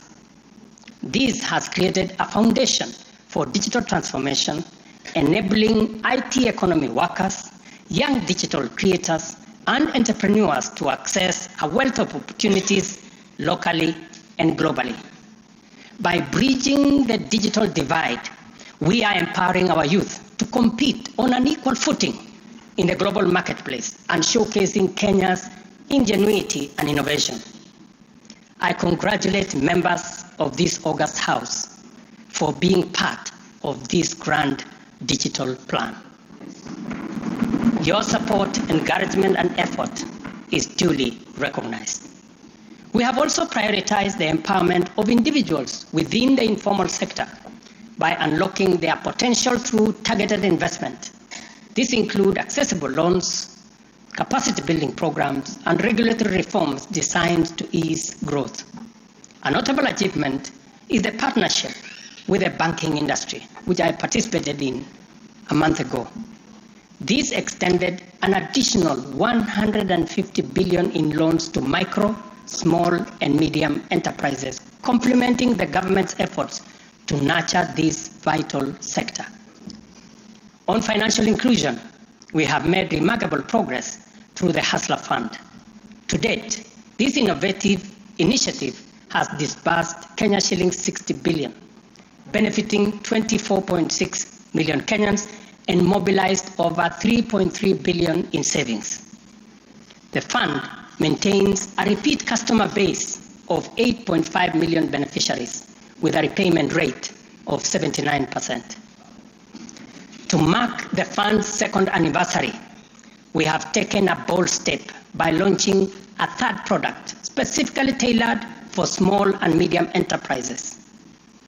This new initiative will initially target 2 million beneficiaries who have demonstrated a strong credit history with the fund. By so doing, we aim to create a pathway for these entrepreneurs to transition into the formal banking system, thereby deepening financial inclusion and strengthening the SME sector. This milestone underscores our commitment to build a financially inclusive and economically resilient nation. The progress we have made has been possible only because the people of Kenya have been courageous, strong, determined, and patriotic. It has also been enabled by a number of early interventions under our bottom-up economic transformation agenda, and at the same time, created space for us to implement the agenda in full. As we proceed with implementation, we expect to quickly capitalize on the gains we have secured and invest resources in the economy with an emphasis on strategic pillars of our plan. As more projects get off the ground, more people get hired, liquidity levels improve, more money ends up in people's pockets. Honorable members, you know we are a democracy. Democracy is a founding principle and defining value of our nation. Democracy is hard-won, non-negotiable right, and guarantees freedom that we are proud of and must always defend. Our national democratic culture expresses itself energetically through robust discourse, boldly speaking truth to power, and holding leadership to account. It is a tradition of fearless expression and vigorous public participation. This is who we are, and there is nothing anyone can do about it. We understand, therefore, that protests are always legitimate and permitted by the Constitution.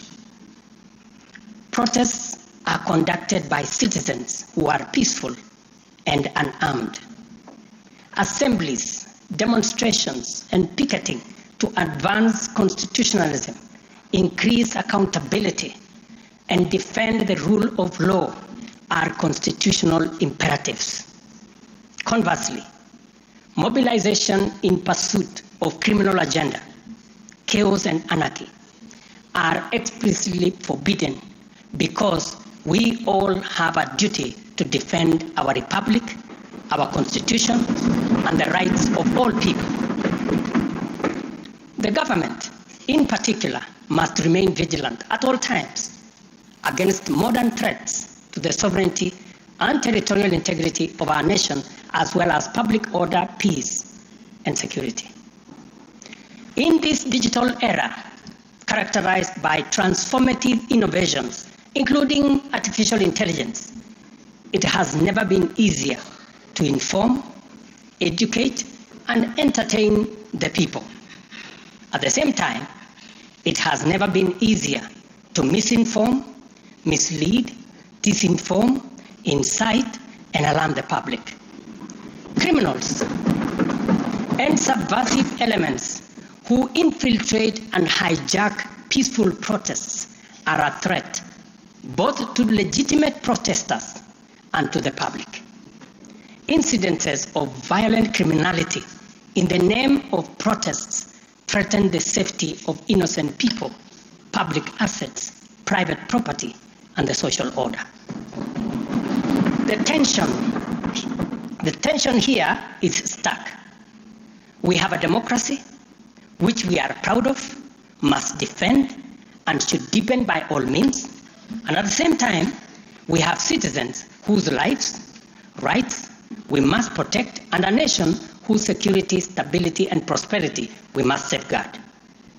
The task at hand is complicated if citizens and state agencies dilute the distinction between the lawful and the criminal, the just and the unjust, thereby making it difficult to tell protesters and security officers from bandits, gangsters, and criminals.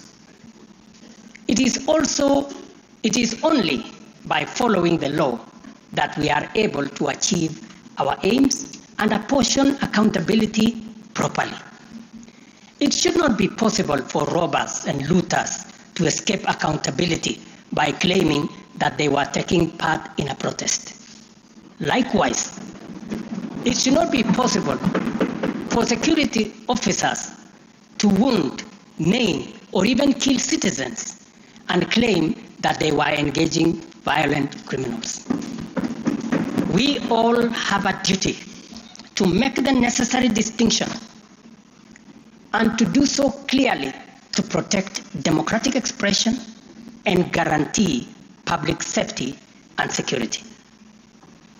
I must now confront an issue of widespread concern regarding the relationship between citizens and the security services in the context of immense threat and intense political dynamism. Numerous allegations have been made concerning disappearance of people during protests. A number of these cases have been resolved, while others have been uncovered as fake news, undermining efforts to find genuine cases of missing persons. A good number of alleged disappearances have also turned out to be arrests made by police officers. In such cases, the suspects have been duly arraigned in court. I must, however, make it very clear that there is no attempt to justify or excuse illegal arrests. Such would be a serious threat to the life and liberty of citizens. I condemn any excessive or extrajudicial action which puts the life and liberty of any person at risk, including disappearances and threats to life. I urge all Kenyans with information about such cases to forward the information to the Directorate of Criminal Investigation and to IPOA, where they suspect members of the police service to be implicated. I am aware, for example, that many of the cases that have been raised are being handled by the Independent Police Oversight Authority, an important step in accountability and justice. Many citizens, as well as various organizations representing and championing women's rights and welfare, have expressed concern about gender-based violence and the increasing cases of killings of female victims by male criminals motivated by primitive expressions of gender-based brutality and impunity. Left unaddressed, these incidents will cause the women of our nation to feel increasingly unsafe, even in their own homes. This is both tragic and unacceptable. It also complicates, in disturbing ways, the struggle by Kenyan women for inclusion, for equality, for dignity, social justice, their rights, their protection, a section of our society that has been marginalized for a long time. I am aware that most of these cases of murder of women by men have been investigated and prosecuted. It is my hope that in due course, those found culpable will face the full force of the law. Members, It is time for each of us, political leaders, public officers, religious leaders, traditional institutions and family members, to do our part in raising boys into morally upright men who will never need to affirm their masculinity at the expense of women. But instead, contribute to making our society just, safe, equal, and inclusive. I appreciate women leaders who have taken time to engage me and propose solutions to address this issue. I have held discussions with other leaders in government, and I have tasked the Deputy President to reach out and facilitate collaborative, broad-based, and multi-sectoral deliberations and recommend effective and radically transformative and affirmative action within the next 6 months. This Parliament will recall that early in my tenure, I engaged the leadership of both houses with recommendations on a working formula to actualize meaningful inclusion of women in national leadership. We must seriously question the drivers and the motives of resistance and reluctance to take the next step in actualizing the 2/3 gender rule. We must call out those who continue to sabotage this right of women to contribute to the governance of our nation. Women are not second-class citizens. They deserve equal representation at all levels.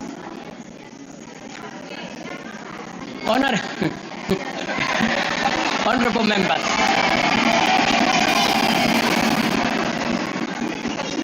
without a doubt, honorable members, without a doubt, every shilling of our national revenue matters and must be used to deliver maximum value to Kenyans. Wastage, corruption, and the abuse of office are grave risks to national transformation and a direct threat to the well-being of the people.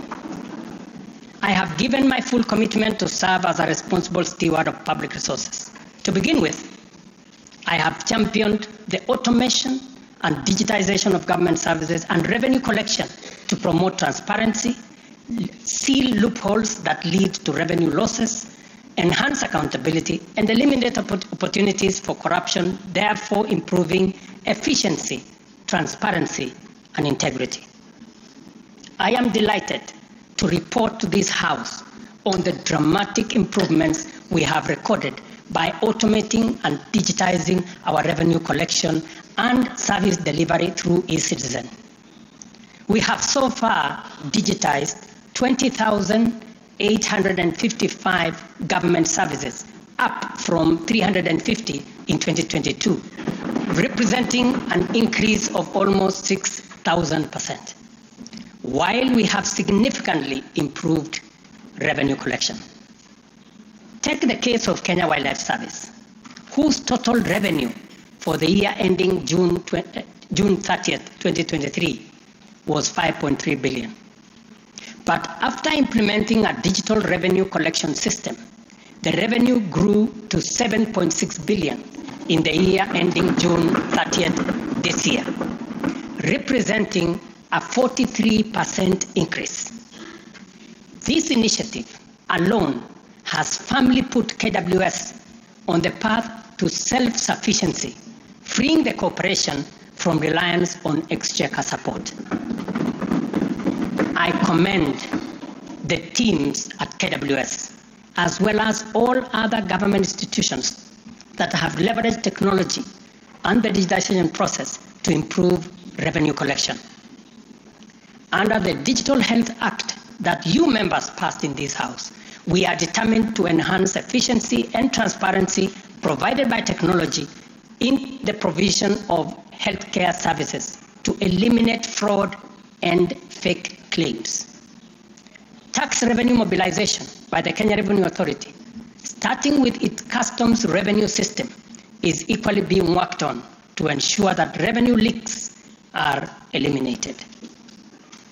Because corruption is a serious risk to social justice, sustainable development, and national security, and the bottom-up economic transformation agenda, I am harnessing our working relationship with other arms of government to encourage the judiciary and parliament to enhance integrity and efficiency by adopting digitization and automation.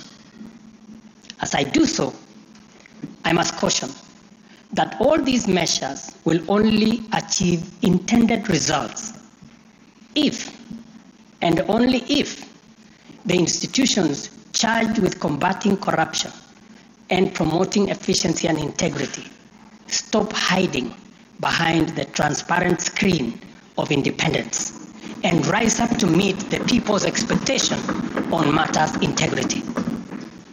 Let me say this. It cannot be the case that the Director of Public Prosecutions keeps dropping cases because somehow they are unable to produce witnesses. It cannot also be the case that corruption suspects rush to court to obtain anticipatory bail that shields them from due process and enables them to compromise investigations. There is also no reason for corruption cases to drag in our courts for years, when the same courts are able to determine election petitions and related disputes within 6 months. Members, it is also unacceptable for the Houses of Parliament to deny the nation a much-needed instrument in the war against corruption by continuing to sabotage the passage of the Conflict of Interest Bill.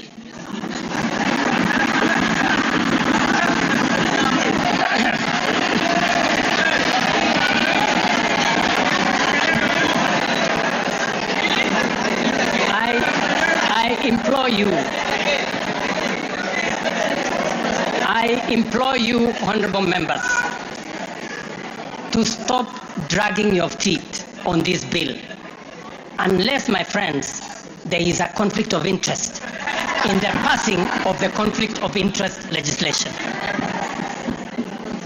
Similarly, the National Treasury has been dragging its feet in the implementation of an e-procurement system for the last 10 years.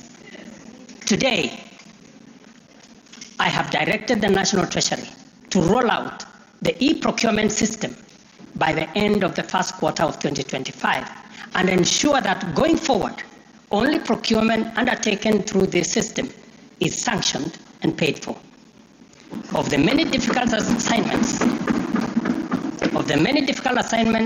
I have undertaken, this fight against corruption is one I now take on with resolve going forward. Let this serve as notice to all. Independent institutions charged with this responsibility must up their game, pull up their socks, and match up to the expectations of the people of Kenya.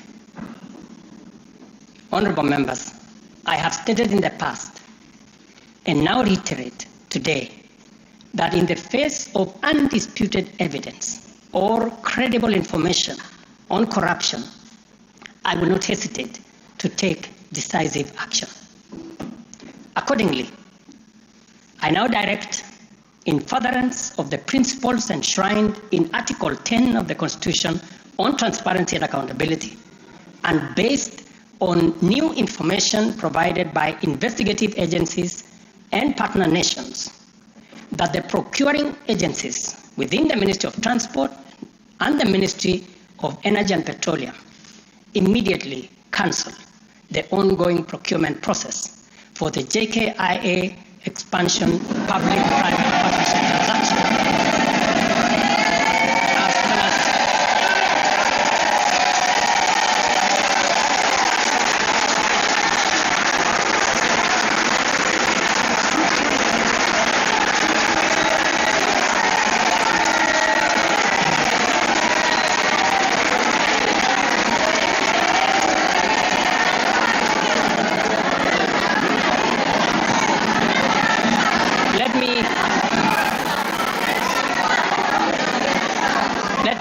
this for clarity.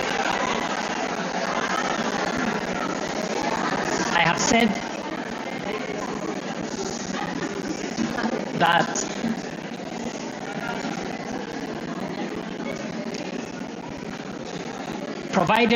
because of the information that has been provided to us by partner nations, I have directed agencies within the Ministry of Transport and the Ministry of Energy and Petroleum to immediately cancel the ongoing procurement process for JKI expansion public-private partnership transaction, as well as the recently concluded Ketrago transmission in public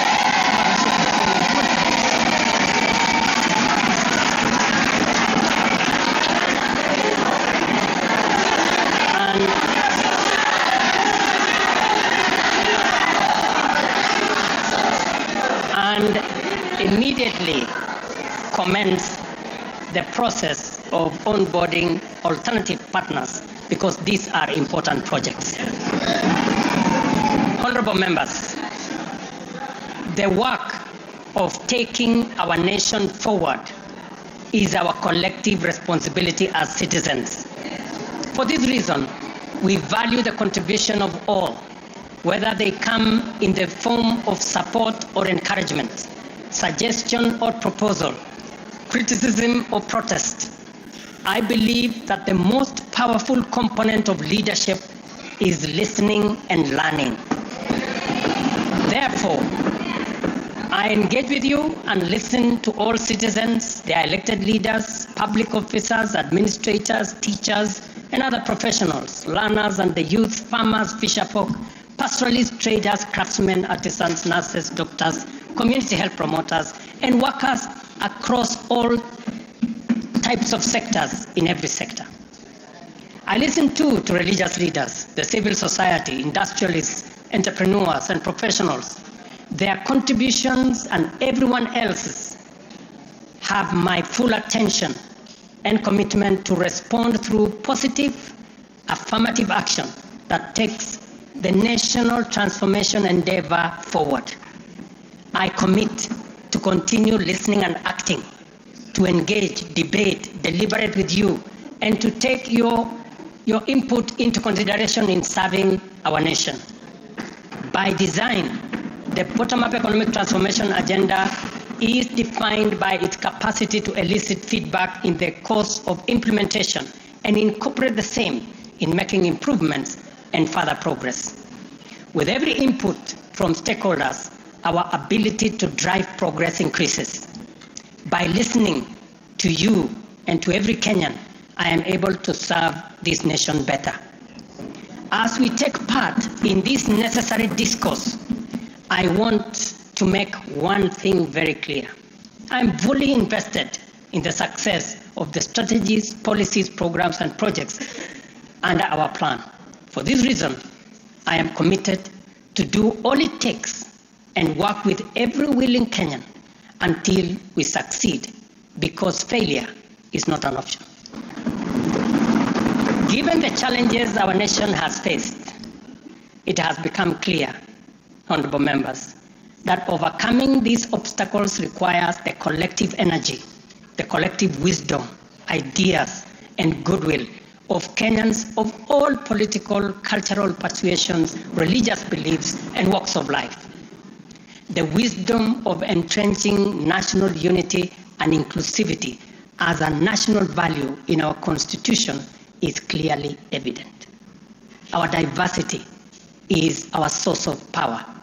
And this moment in the history of our nation calls for radical collaboration to transcend our challenges. We do not have the luxury of magnifying our differences.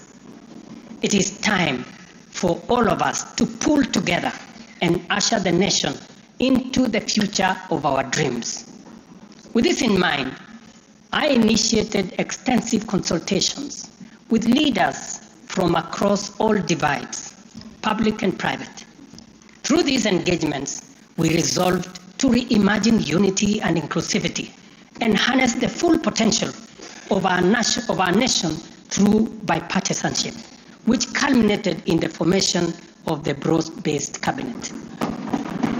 the imperative to accommodate the contribution of leaders across the aisle inspired us to constitute the broad-based government, a partnership based on shared purpose and premise on a commitment to bring our national values into action to turbocharge the implementation of the transformation of our nation. Being a farmer myself, transformation is like farming. A lot of resources are invested in plowing the land and planting the seeds, after which there is nothing to see for all the work except stretches of bare earth. Impatience might lead to anxiety and lamentation of the waste of effort in seed buried in the earth. However, after a brief wait, seedlings sprout, requiring close attention, weeding, and patient tending into the crop that will be ready for harvest. So is economic transformation. It requires hard work, investment of resources, patience, and faith. We have planted the seed, and all over the field, it is beginning to sprout. While admittedly there remains much to fulfill, our collective hope to deliver the national economic transformation that this nation so dearly deserves is on course.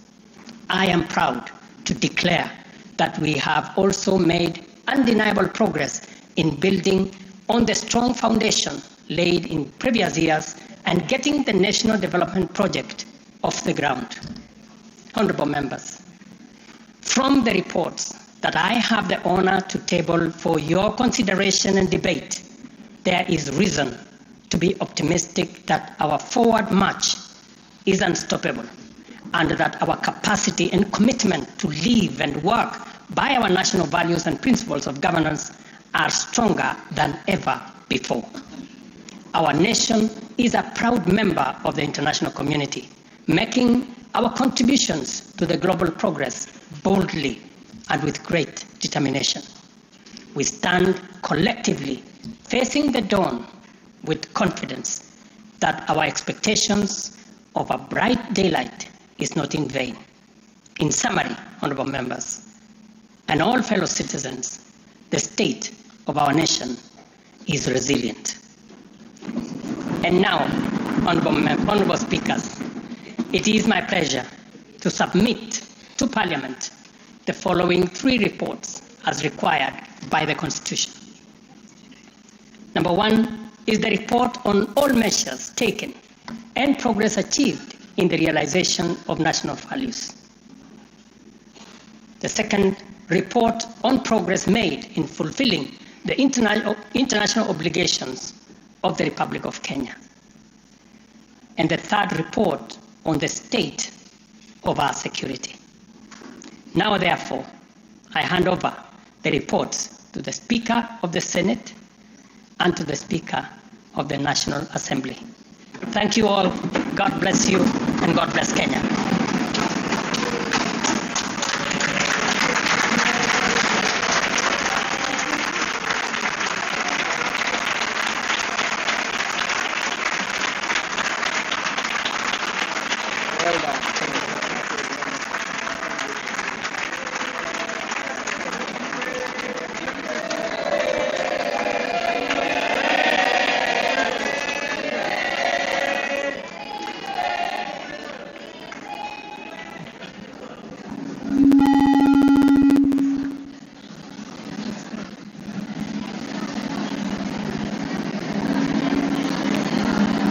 Order, honorable members, Your Excellency the President, the Right Honorable Speaker of the National Assembly, honorable members, distinguished guests, please be upstanding.